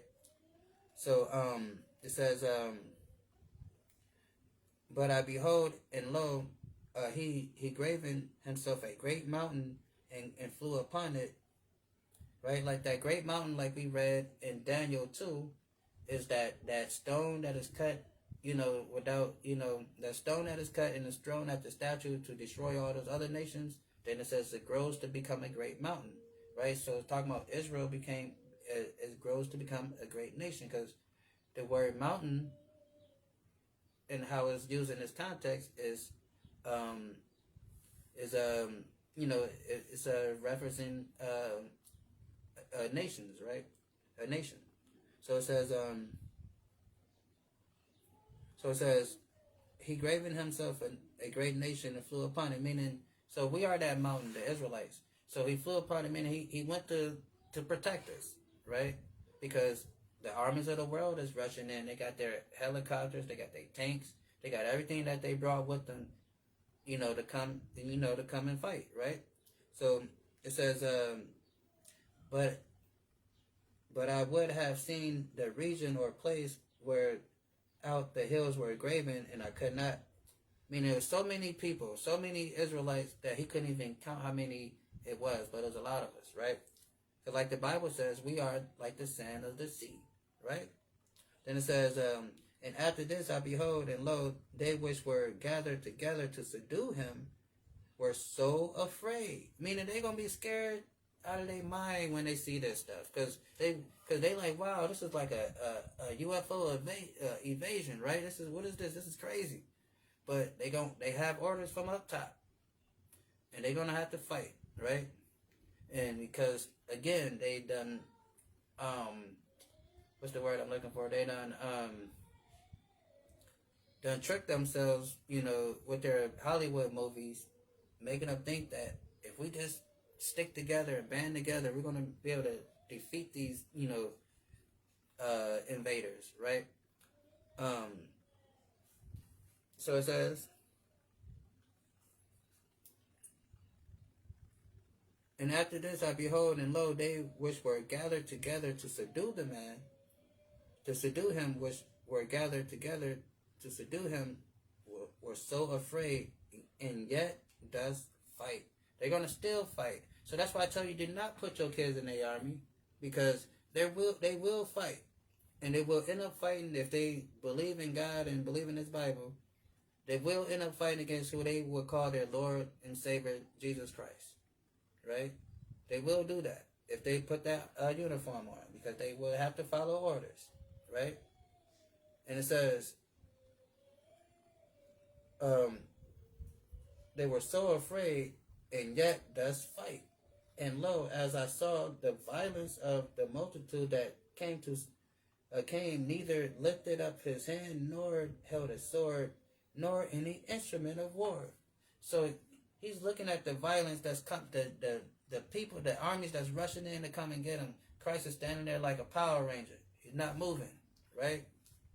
And it says, and behold, hold on. It says, but I saw that he sent out his mouth as it had been a blast of fire, and out of his lips a flaming breath, and out of his tongue it came sparks of tempest, right? And we already broke this down, right? And this one, he gave us the order to attack. Attack. Like, what's that movie, 300? When Xerxes, seemed like the 300, niggas wasn't giving up. And he's like, what? Slaughter them. That's what Christ is going to say. Not like that, though. But y'all get the point. So that's what the tempest is, right? So, and we're going to, you can read in Jeremiah and all that, we're going to be just moving like fire. Like, have you ever light a piece of paper on fire? Then you see like the little streaks of the fire that just running through the little things, right? We're going to be superheroes, like no nothing in our hands. They got all the tanks, they got all the guns, right? They copied us. Hollywood stole from us. What I mean by that, the X-Men stuff, all that, that's gonna be us in that day, right? Fighting against the armies of the world. Then it says, but I saw that he sent out of his mouth as it had a blast of fire, and out of his lips a flame of fire, a flaming breath, and out of his tongue he cast out sparks of tempest, and they were all mixed together in blast of fire and a flaming breath in a great tempest, and fell with violence upon the multitude. Meaning we rushed in on these people because God gave us our lick back. He said, hey, all these nations that did what they did to you, go ahead and get it. Go ahead and do what you got to do, right? Hold on, right? So go ahead and do what you got to do, right? So, and that's what's going to happen, right? And I'm paraphrasing because, we can get the scriptures that, if you want to. But he said, yeah, go ahead and get them, right? So, he's going to give us our lick back. He's going to let us, get our hands dirty too. Because like you read in Isaiah 61, or was it 63, where, Christ come with a white garment on. And you also read that in Revelation. Christ has a white garment on.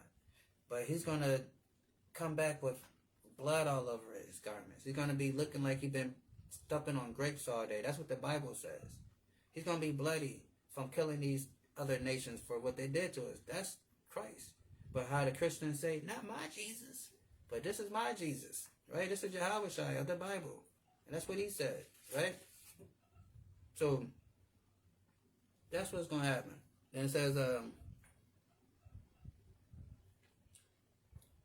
and they were all mixed together in a blast of fire and a flaming breath, and the great tempest fell upon the violence, and a multitude which was prepared to fight, and burnt them up every one, that upon a sudden of the innumerable multitude nothing was perceived, but only dust and a smell of smoke. So, like I said, don't allow if you got a little child and they're like, I want to go to the army, you smack them and say, no, you don't go to the army. Find you something else to do, right? There's no feature in that, right? Because it says,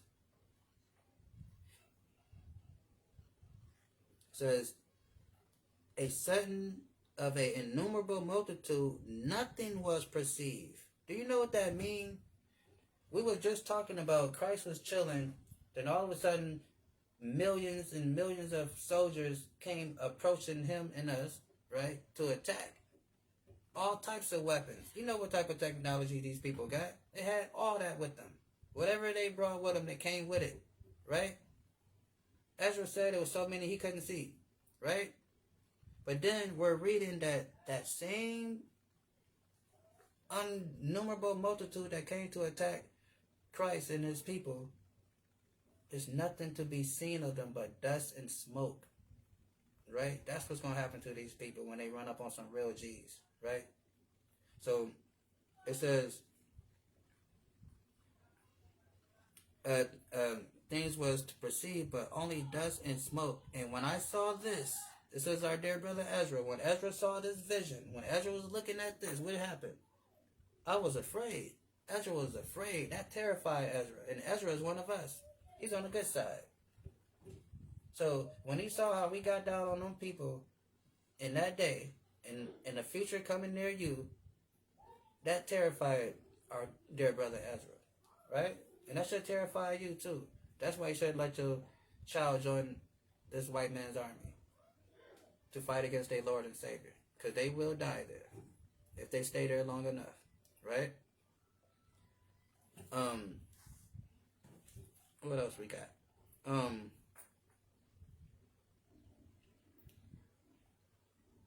So yeah, that's what happened with that. Let's get back over here. So and it says, and thou shalt say, lo, I will go into the land of unwalled villages. So yeah, come on down. We just read what's gonna happen to you when you get here. It says, I will go into the land of unwalled villages. And I will go to them that are at rest. Because we're going to be chilling, right? We finally going to get our rest. Finally, from all this hellish conditions that we have to live on this side of the world, all this stuff, the standard of living that these people done curated that's very detrimental to our health, everything, we're going to be finally at rest. And these little evil bastards, these little vodka drinking bastards, right? They're going to be like, let's go over there and see what they're doing. And it says, and I will go to them that are at rest, that dwell safely, all of them dwelling without walls and having neither bars nor gate. So we're going to be chilling over there with no walls, meaning no type of protection, no type of, anything. Because number one, as we can see on the news, they bombing stuff over there. Then when we get over there, it ain't going to really be too much, to protect or to not protect us. We're just going to be over there in the wilderness with Christ, right? That's our protection. But we ain't going to have no Iron Dome, right? Right now, they got the Iron Dome over there to protect them if somebody want to throw missiles over there. But we ain't going to have none of that. We're just going to have us and our dear sweet Jesus, right? And it says, they that are at rest, that dwell safely, all of them dwelling without walls and having neither bars nor gates. So we're going to be chilling. And Putin will be like, well, that's an easy target. They over there chilling. So, and we over there starving because we over here fighting in World War III. Resources looking all crazy. Like I said, it's going to be looking like some Book of Eli type of stuff, for them. Let's get Psalms 23 real quick. Psalms 23 and 1. So Psalms 23 says, the Yahweh is my shepherd, I shall not want. He make me lie down in green pastures.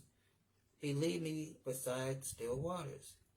He restore my soul. He lead me in the path of righteousness for his name's sake. Yet though I walk through the valley of shadow of death, I will fear no evil, for thou art with me, thy rod and thy staff, they comfort me, right? So the Lord is going to be with us in that day, and he's going to protect us that day, right?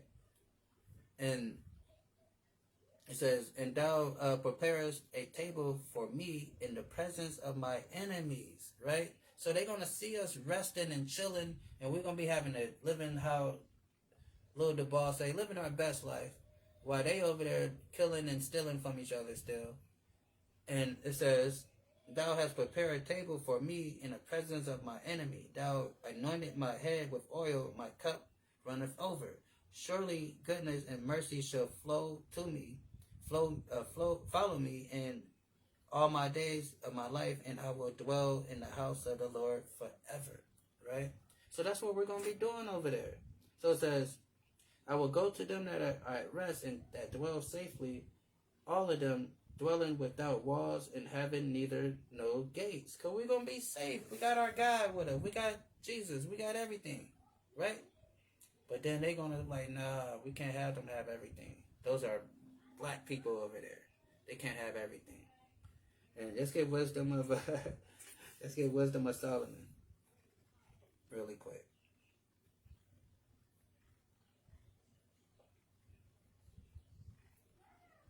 Wisdom of Solomon 12 and 3.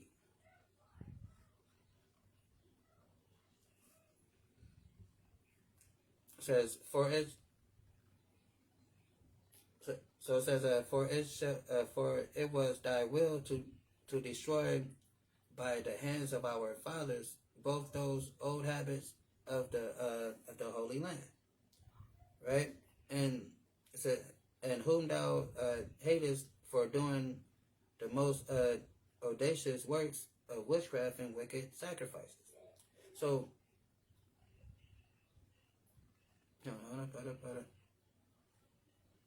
So, like I said, so, we were taken out of the land for our wickedness and all the stuff that we have done. If you read this book, you see that the Israelites, you know, had a hard time keeping the laws of God and doing what they weren't, supposed to do. So we were taken out of the land. But then he's going to have mercy and bring us back. And we're going to dwell safely like we read in here. Right? And then let's get Isaiah 60 real quick.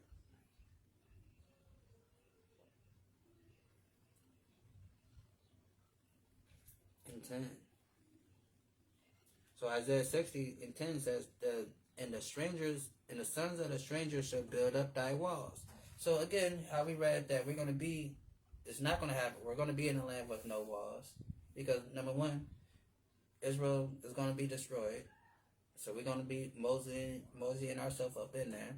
So there's no Iron Dome no more. They don't have the Iron Dome no more to protect them. Or protect us for that matter. Right? So it says, so the sons and the strangers shall build up thy walls. So they're going to have to build back up our land. They're going to make Israel great again, right? And we already read how, because they're going to give us all their wealth, right? They're going to give us they're going to pay tribute to us. We read that already, right? So it says, just read it though. It says, and the sons of the strangers shall build up thy walls, and their kings and their ministers shall minister to thee. Meaning, their top officials, their head leaders, Donald Trump, Vladimir Putin, Zelensky, all them niggas is gonna be bowing down to you, kissing your feet, right?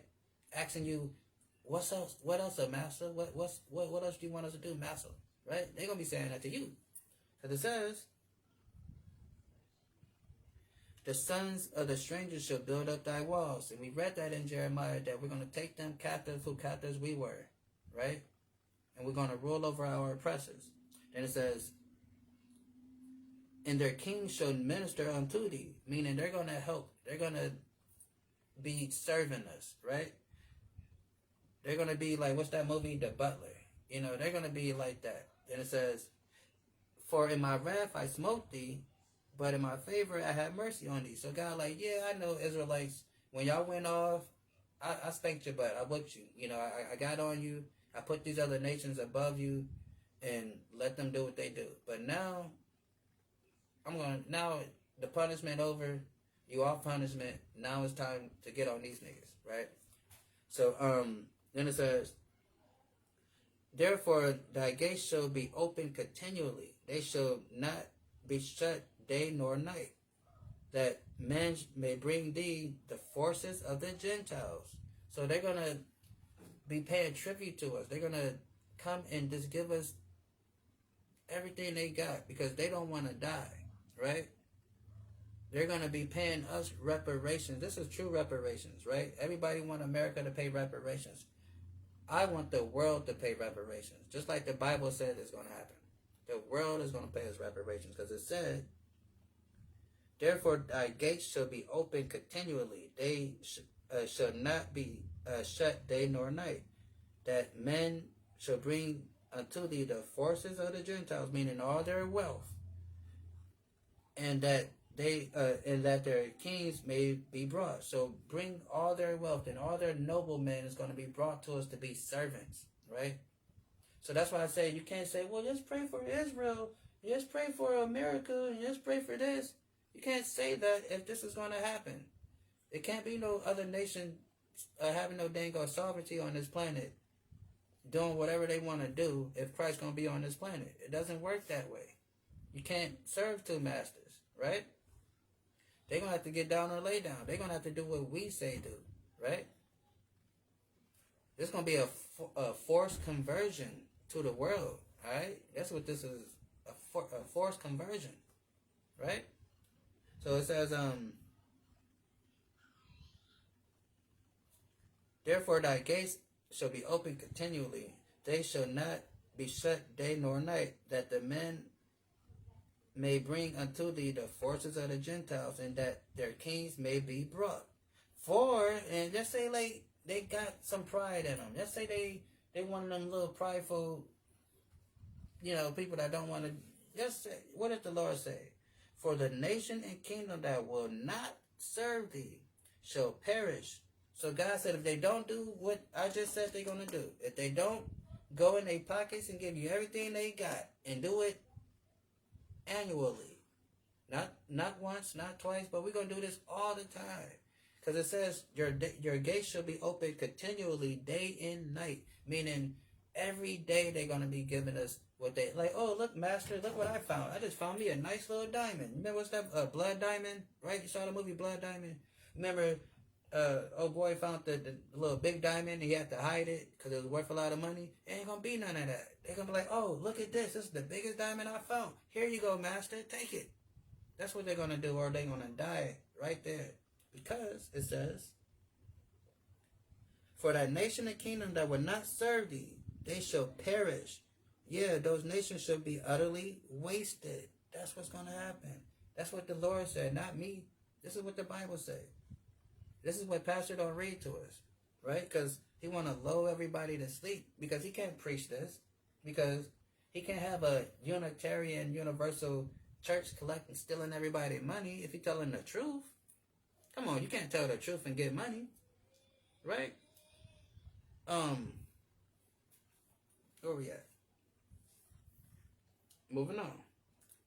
Back to 38. It says, to take a spoil and to take a and take a prey, to turn thy hand upon the desolate places that are now inhabited, and upon the people that are gathered out of the nations which have gotten cattle and goods and dwelt in the midst of the land. Right? So this is how we living. We got our cattle, we're chilling, right? And I believe, I think it's in Joel or somewhere, where it tells you how we get all this stuff, how we living so lavishly, why the whole world is, don't know which way is up. Because it tells you that the Most High is going to use these little African nations to finesse the rest of the world out of their stuff, and then we're going to come and take it from the Africans, right? And they're going to give it to us. Either they're going to give it to us or we're going to take it from them. But the Bible says he's using them to rob the other nations, so then we're going to be straight when we get over there, right? And of course I'm paraphrasing, but that's essentially what's going on, right? Then it says, Sheba and Sudan and the merchants of Tarshish with all the young lions thereof shall say unto thee. So now these Arab nations that's rolling with Putin in them, right? Because now although they're Arabs, they follow the Quran, right? They got similar understanding, to this book, although the stuff they believe is total trash, right? Just want to put that out there. But they do have some of these prophecies, and they do understand when God's people is in the land, don't mess with God's people, because that would be your doom. They understand that. So they're going to be talking to the leader of Russia and be like, dude, you tripping.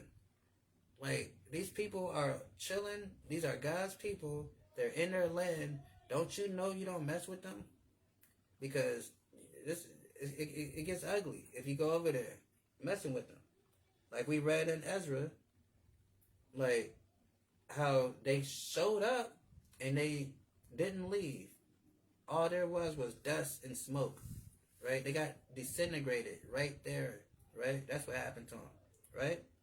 So it says, Sheba and Dedan, the merchants of Tarshish, and all the young lions thereof shall say unto thee, talking to Russia, art thou come to take a spoil? Hast thou gathered thy company to take a prey, to carry away silver and gold, to take away cattle and good, to take away great spoil? Like, are you really about to go down there and try to rob these people? Are you crazy? You about to go and try to rob God's people? Like, do you not know that they're back now and they're keeping the law? And you don't mess with them when they're keeping the law. When they're keeping the law and they're in that land, they are freaking superheroes. Don't touch these people, right? That's what he's telling them. Then it says, therefore, son of man, prophesy against Gog, thus said the Lord God, that the day when my people are in my people of Israel dwell safely, thou should not know it. Like, dude, you don't know? Like, aren't y'all like what the little Orthodox Christians up there, right? That's supposed to be like the super duper Christians, y'all the Orthodox up there. You should know these prophecies. Do not mess with the Lord's people when they're in their land and they're keeping the law, right? We are the greatest, baddest army on the planet when we keeping God's law. Ain't no army can touch us when we keeping the law of God, right? Y'all read about David. David was kicking people butt left and right. Joshua destroying people, right? But then we stopped keeping God's law. Then we stopped being the greatest army on the planet, right? But in that day, we're gonna be that. We're gonna beat them. We're gonna beat them, right? And it says,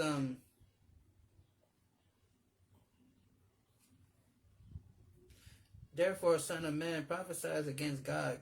Thus said Yahweh God, in that day when my people of Israel dwell of safety, shall not thou know it? Like, what is wrong with you? You tripping. You don't know it? And it says, and thou shalt come from thy place out of the north parts, thou and many people with thee, and all of them riding upon horses in great company and with a mighty army. And thou shalt come against my people Israel as a cloud to cover the land. But it shall be in the latter day I will bring thee against my land, that the heathen may know me. So God is going to judge them. This is talking about the valley of Jehoshaphat, what we call Armageddon, right? So God is going to introduce himself to these people.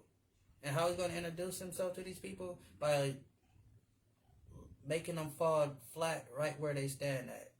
That's how he's going to introduce himself. Because the Bible says that the Most High is known by his judgment. That's how we know who he is. Because the things that he does on this earth, right? And when we sit here and we proclaim the things that he does, that is letting the people know how this man get down. And we're going to see it quite soon, right? So yeah, it says,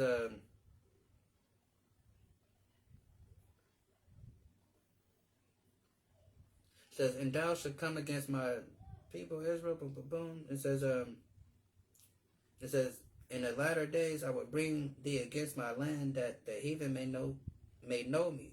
And when I sanctify thee, O God, before their eyes. What do you mean by sanctify? He's going to separate. The word sanctify means to be separate, to cut, to sanctify, to set apart.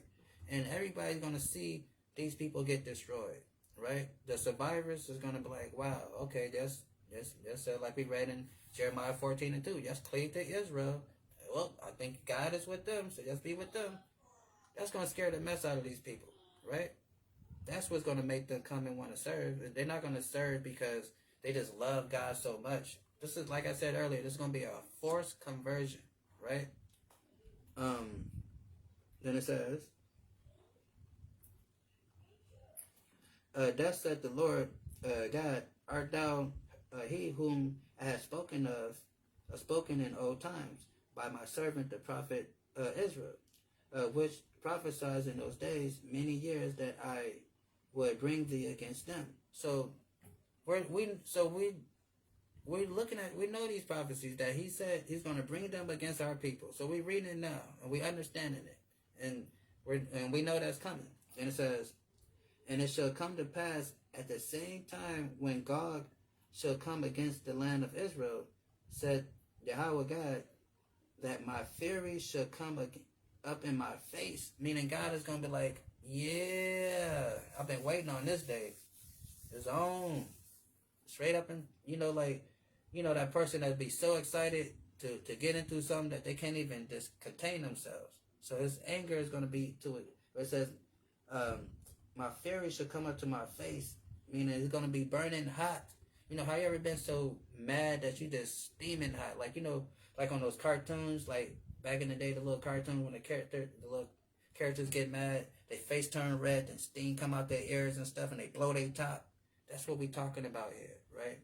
And it says, for my jealousy and my in my fire of my wrath I had spoken. Surely in that day, there shall be a great shaking in the hand of Israel, for the fishes of the sea, and the fowls of the heaven, and the beasts of the field, and all creeping things that creep upon the earth, and all the men that are upon the face of the earth shall shake at my presence. Because, like I said, we just read in Ezra, when they saw that black man by the name of Yahushua, who the world calls Jesus Christ, they were so afraid, like it said. They were shaking. They was afraid.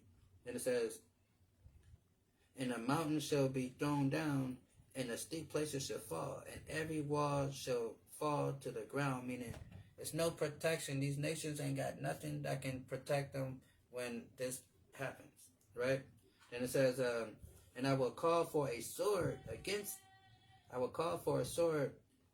throughout all my mountains, said the Lord, that every man's sword should be against his brother, right? Destroying these people. Let's talk about war too. Let's talk about war.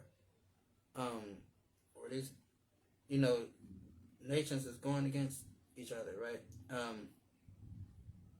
Let's get Revelation 19 and 11, right?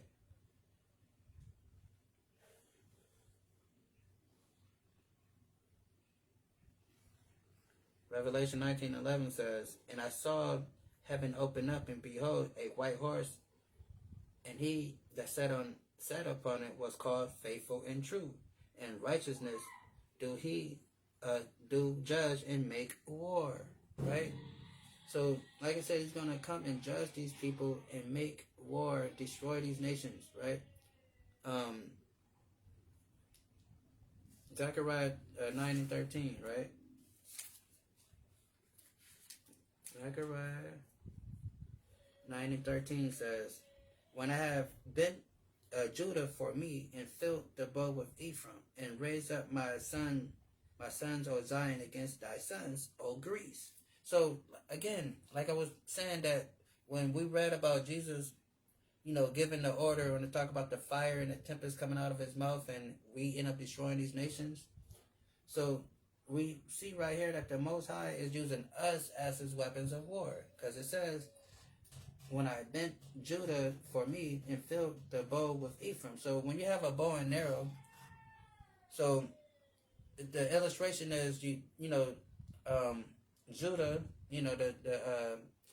the tribe, the so-called black, Judah, so-called black Haitian Jamaicans, right, will be from the tribe of Judah. So we're like the bow that's, getting bent. Then Ephraim, which would be our Northern Kingdom brothers, the so-called Hispanic and Native American people, they would be like the dart or the arrow that's being shot, right? So he's telling us that we is his weapons of war, right? And it says, when I had bent Judah for me, and filled the bow with Ephraim, and raised up my sons, O Zion, against thy sons, O Greece. Who is the sons of Greece? White people. Okay? The so-called Caucasian, right? The Edomites. And made these as the sword of mighty men, and the Lord shall be seen over them, and his arrows shall go forth as lightning, and the Lord shall blow the trumpet, and shall go with the whirlwind of the south, right? Meaning we're gonna destroy these people, right? Because he's gonna give us the power to do so. Let's get real quick.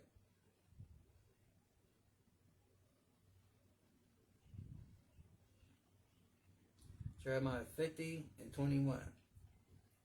And it says, 51 and 20, matter of fact. Jeremiah 50 and 51 and 20. It says, thou art my battle axe. Let's start at 19. The portion of Jacob is not like them. Meaning they're not like us. We are the Israelites and they're not like us. Right? The portion of Jacob is not like them. Meaning we're not like those people. And they're not like us. I already said that. For he is the former of things, and Israel is the rod of his inheritance. The Lord of hosts is his name, right? So God chose us. All these other nations is what it says, the former things. That's not what God is on. That's God is on us, right? Like they say, the new hotness. Then it says, thou art my battle axe and weapons of war, and with thee I will break in pieces the nations, and with thee I will destroy kingdoms. Okay? That's what he's going to do with us. Like we read in here. And we read here. In that day when Armageddon happened. When Russia, decided to, go back to their old ways. Right? That's what we're reading. Where we at?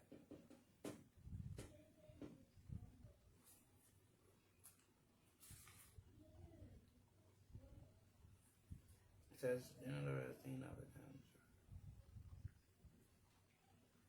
right. Hold on, do I need this? Good. So then the Lord seen over them, and his arrow shall go forth as lightning, and the Lord shall blow his trumpet, and shall go with the whirlwinds of the south. Right. So, and let's get go back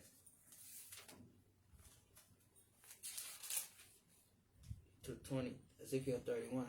So it says, yeah, he'll call for a sword, right? So that's the sword that he's calling for us, right? When he used us to destroy these other nations, we are that sword that he's gonna use. And it says, and I would plead against him with pestilence and blood, and I will rain upon him his bands and upon his many people that are with him, in overflowing rain, great hailstones, fire and brimstone. Thus will I magnify myself and sanctify myself, and I will be known in the eyes of many nations, and they shall know that I am Yahweh.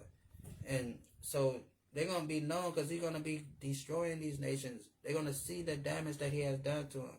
And we're going to be telling them, this is the Most High doing it, and we're going to proclaim it. Right? And they're going to know that we have a God that fight for us. Right? Let's get chapter 39. It says, therefore, son of man, prophesy against God and say, thus said Yahweh God, behold, I am against thee, O God, the chief prince of Meshach and Tubal. I will turn thee back and leave but a sixth part of thee, and I will cause thee to come up from the north parts, and I will bring thee upon the mountains of Israel. Right? And I will smite thy bow out of thy left hand, and cause thy arrows to fall out of thy right hand. Meaning their weapons is not going to work when they come up against us. There's going to be some click, click, click, click. It ain't going to be none of that, right? Or, like the old Batman TV show when Joker pull out his little gun and he shoot it, then a little bang sign come out the barrel. That's what they're going to have going on. Of course not like that, but the point I'm illustrating is their weapons is going to fail that day. It's not going to work. That's what it's saying. It says, I will shake my presence. Boom.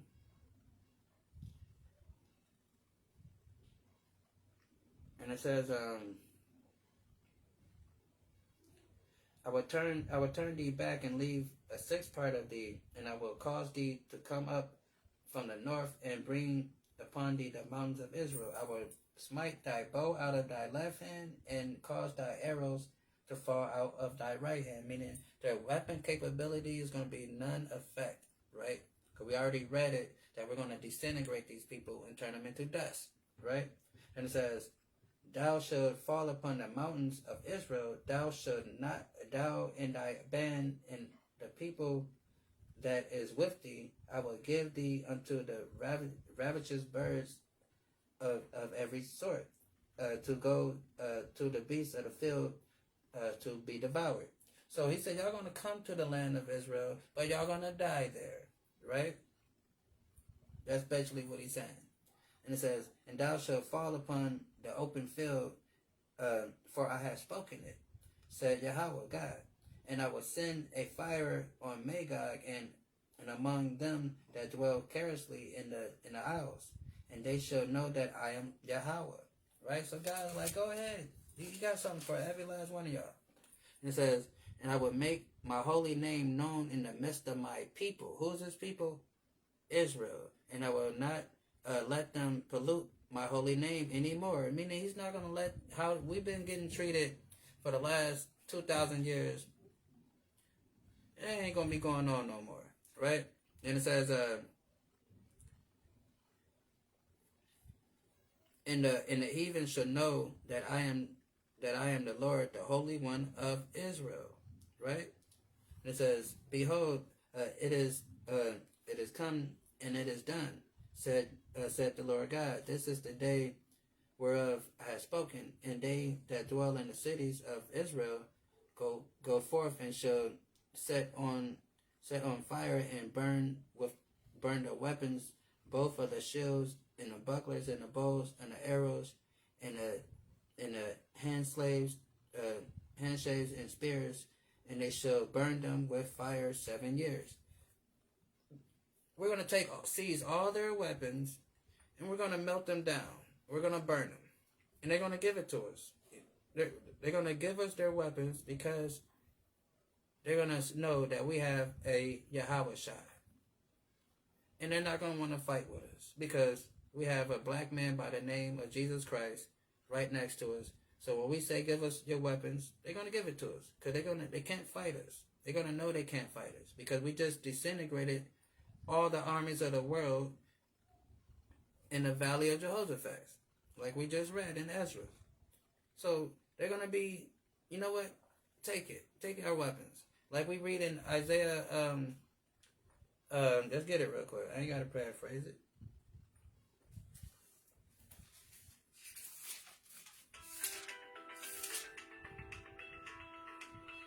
So right here it says, the word that Isaiah the son of Amoz concerning Judah and Jerusalem, it shall come to pass, meaning it's a future prophecy. It shall come to pass.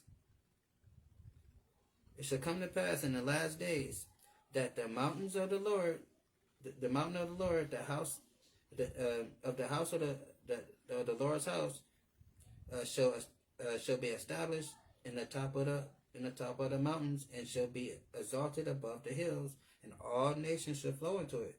So we're going to be the top nation on earth, the powerhouse on the planet, like he promised in Deuteronomy 28. And it says,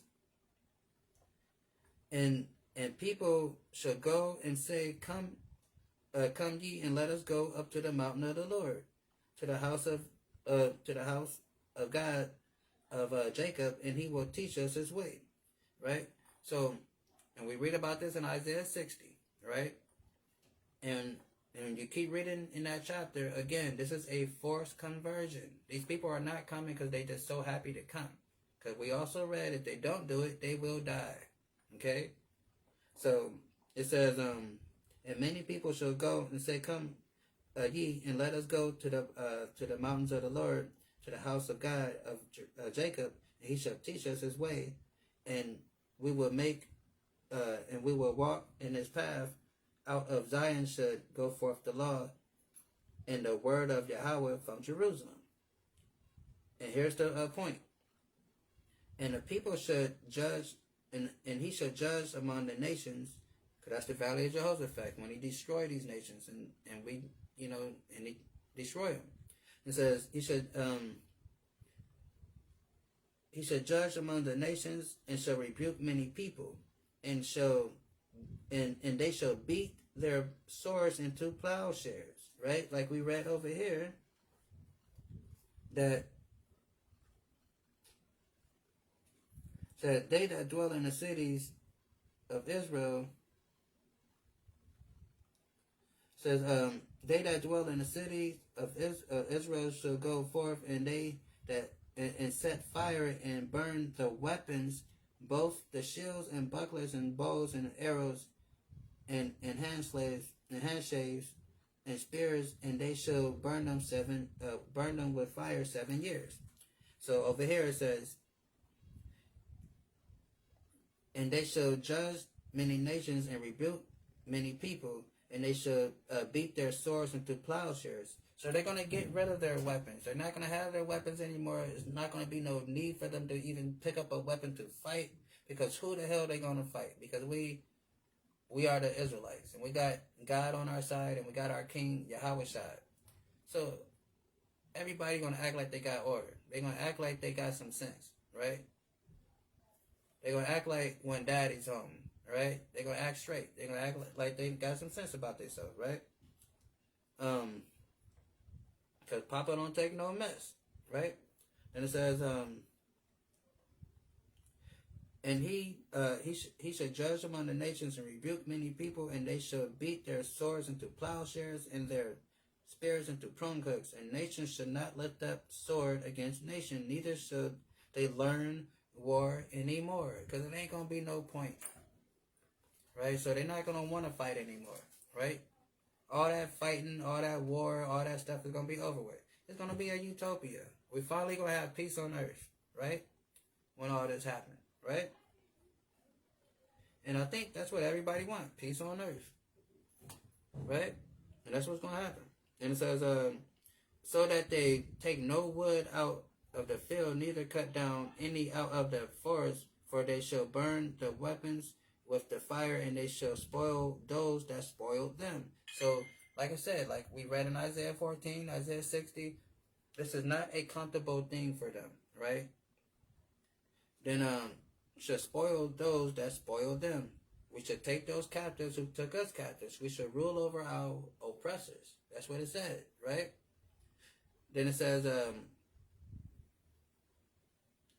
and rob those who robbed them, said Yahweh. And it shall come to pass in that day that I will give unto Gog a place there of graves in Israel. So God is gonna carve out a nice little plot of land to bury you little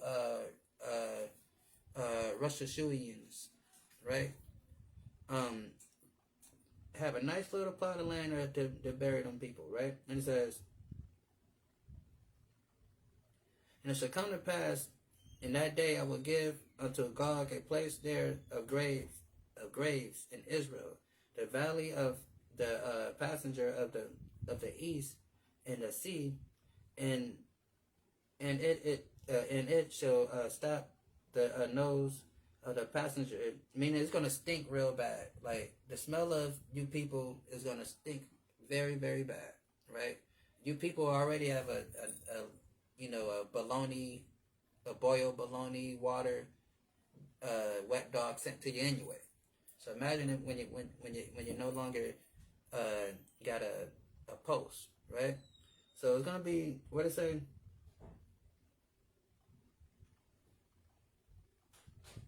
And it says,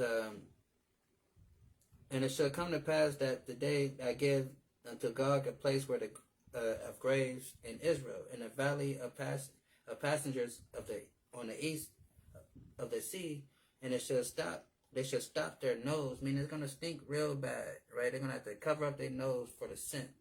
Then it says, of the passengers, and there shall they bury Gog and his multitude, and they shall call it the valley of Haman Gog, right? So that's what's going to happen to our dear friend Pooh Shiesty, right? And all of his bands, right? Then it says, and I was, let's jump up to 21. And it says, and I will set my glory among the heathen, and all the heathen that shall see my judgment that I have executed in my hand that I have laid upon them, right? Because he's going to, they're going to see his power. The glory is his power, and how he destroyed, is going to destroy these nations. So, let's get 2nd Ezra 15, right?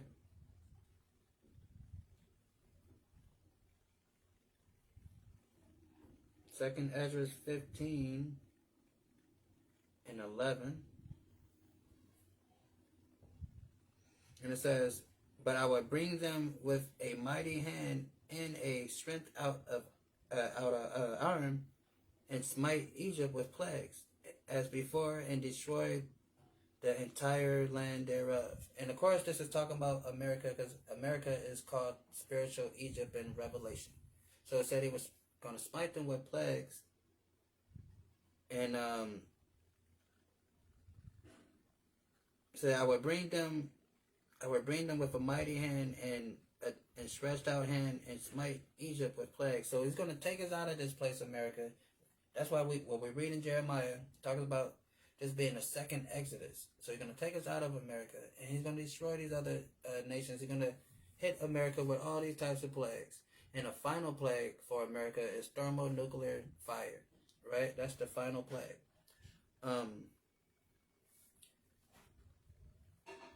Then let's get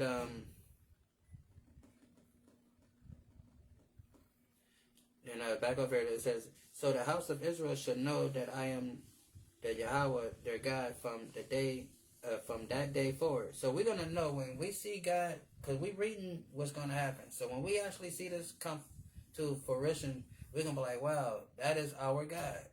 Dang, he did that for us. He just killed billions and billions of people for what they had done to us, right? And he saved us from being killed, from this thermonuclear fire and suffering all this other stuff that's gonna, take place, right? So we're gonna know that he is our God in that day. Then it says, so the house of Israel should know that I am Yahweh, their power, for that day forward, right? Because like it says in Joel 2:7, he is in the midst of Israel, and he is our God and none else. That's what the Bible says. And it says, and the heathen should know that the house of Israel went into captivity. They all know our history. They know we went into captivity to America and elsewhere. It says, and the heathen, meaning these other nations, they should know that the house of Israel went into captivity. What people in history went into captivity, right? For their iniquities, because they transgressed me. Therefore I hid my face from them, and gave them to the hands of their enemies. So they're going to realize, like, well, damn, look at the history of the Black, Hispanic, and Native American people, right? All that terrible stuff that happened to them, God let that happen to them, and he loves them. Those are his people. Those are his H. Boone Coon. We just read that those are the apple of his eye. And we know slavery and all the other oppression, that we face here. We know the history. Very horrible things that happened to us, right? So they're going to say to themselves, he did that to the people he loved. Imagine what he's going to do to us that he don't love. And it says, and the heathen should know that and the heathen should know that the house of Israel went into captivity for their iniquities, because they transgressed against me. Therefore I hid my face against them, and gave them into the hand of their enemy. So they fell by the sword, right? So they're gonna, they're gonna know that, and then they're gonna be in fearful of that, because they're like, well, shoot, if he did all of that to them, and those his people, we ain't even his people. Imagine what we about to get. That's why the Bible says, reward them double, right? That reward is you. It says, therefore should the heathen say, where is their God? This is Psalm 79:10. Wherefore the heathen should the heathen say, where is their God? Let him be known among the heathen in our sight by revenging the blood of thy servants, which is shed. And he's going to do that, because this is what they asking for. Like, okay, you Israelites claim y'all got a God that protect y'all, and he does all this stuff. Then where is he? Bring him out, bring him out. And he's coming. And he's coming with the millions and millions of his angels. And he's going to do what to him? He's going to shed the blood. It says, let him be known among the heathen in our sight by revenging the blood of thy servants, which is shed, right? So that's what he's gonna do. He's gonna when it says he's gonna sanctify himself in the heathen, that's what it's talking about. When he shed their blood, and they're gonna be like, oh dang, God is jacking us up, just like he did the Israelites, and those are his people. Oh my God, we about to get it worse, right? Let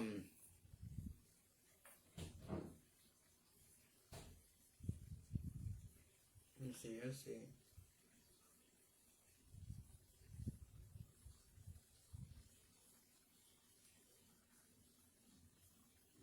So then it says, jump down to 28.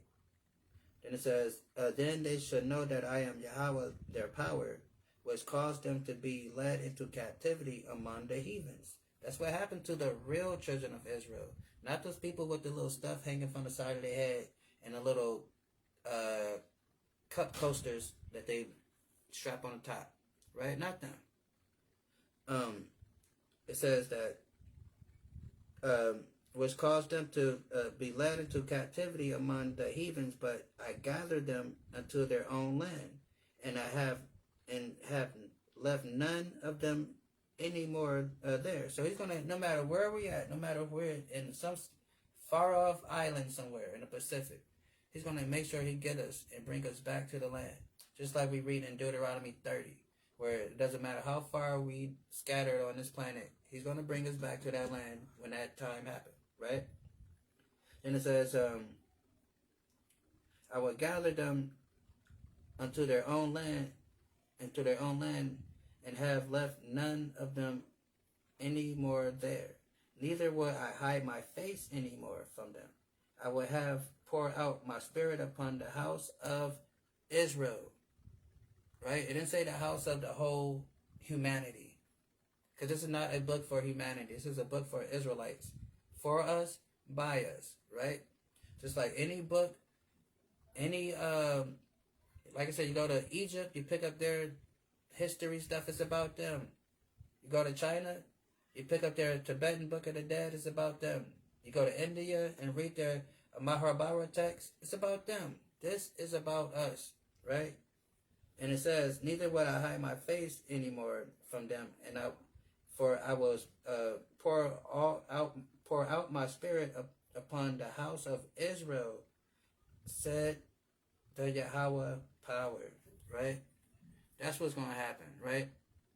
So we let the brick squad do what they do, right? Let them fight it out, right? Then they're going to have to fight the final boss, and that's where it gets real. So hopefully that was edifying, We learned a little bit, get a little understanding of prophecy, and seeing how, what God is using the bricks for, or AKA how the Bible calls them, the four carpenters, to take out this Western power structure, right? To be the catalyst of our salvation that's going to usher in a black man that they call Christ, whose real name is Yahweh, right? And that's going to gather us from these different nations and destroy these other nations for what they have done to us, right?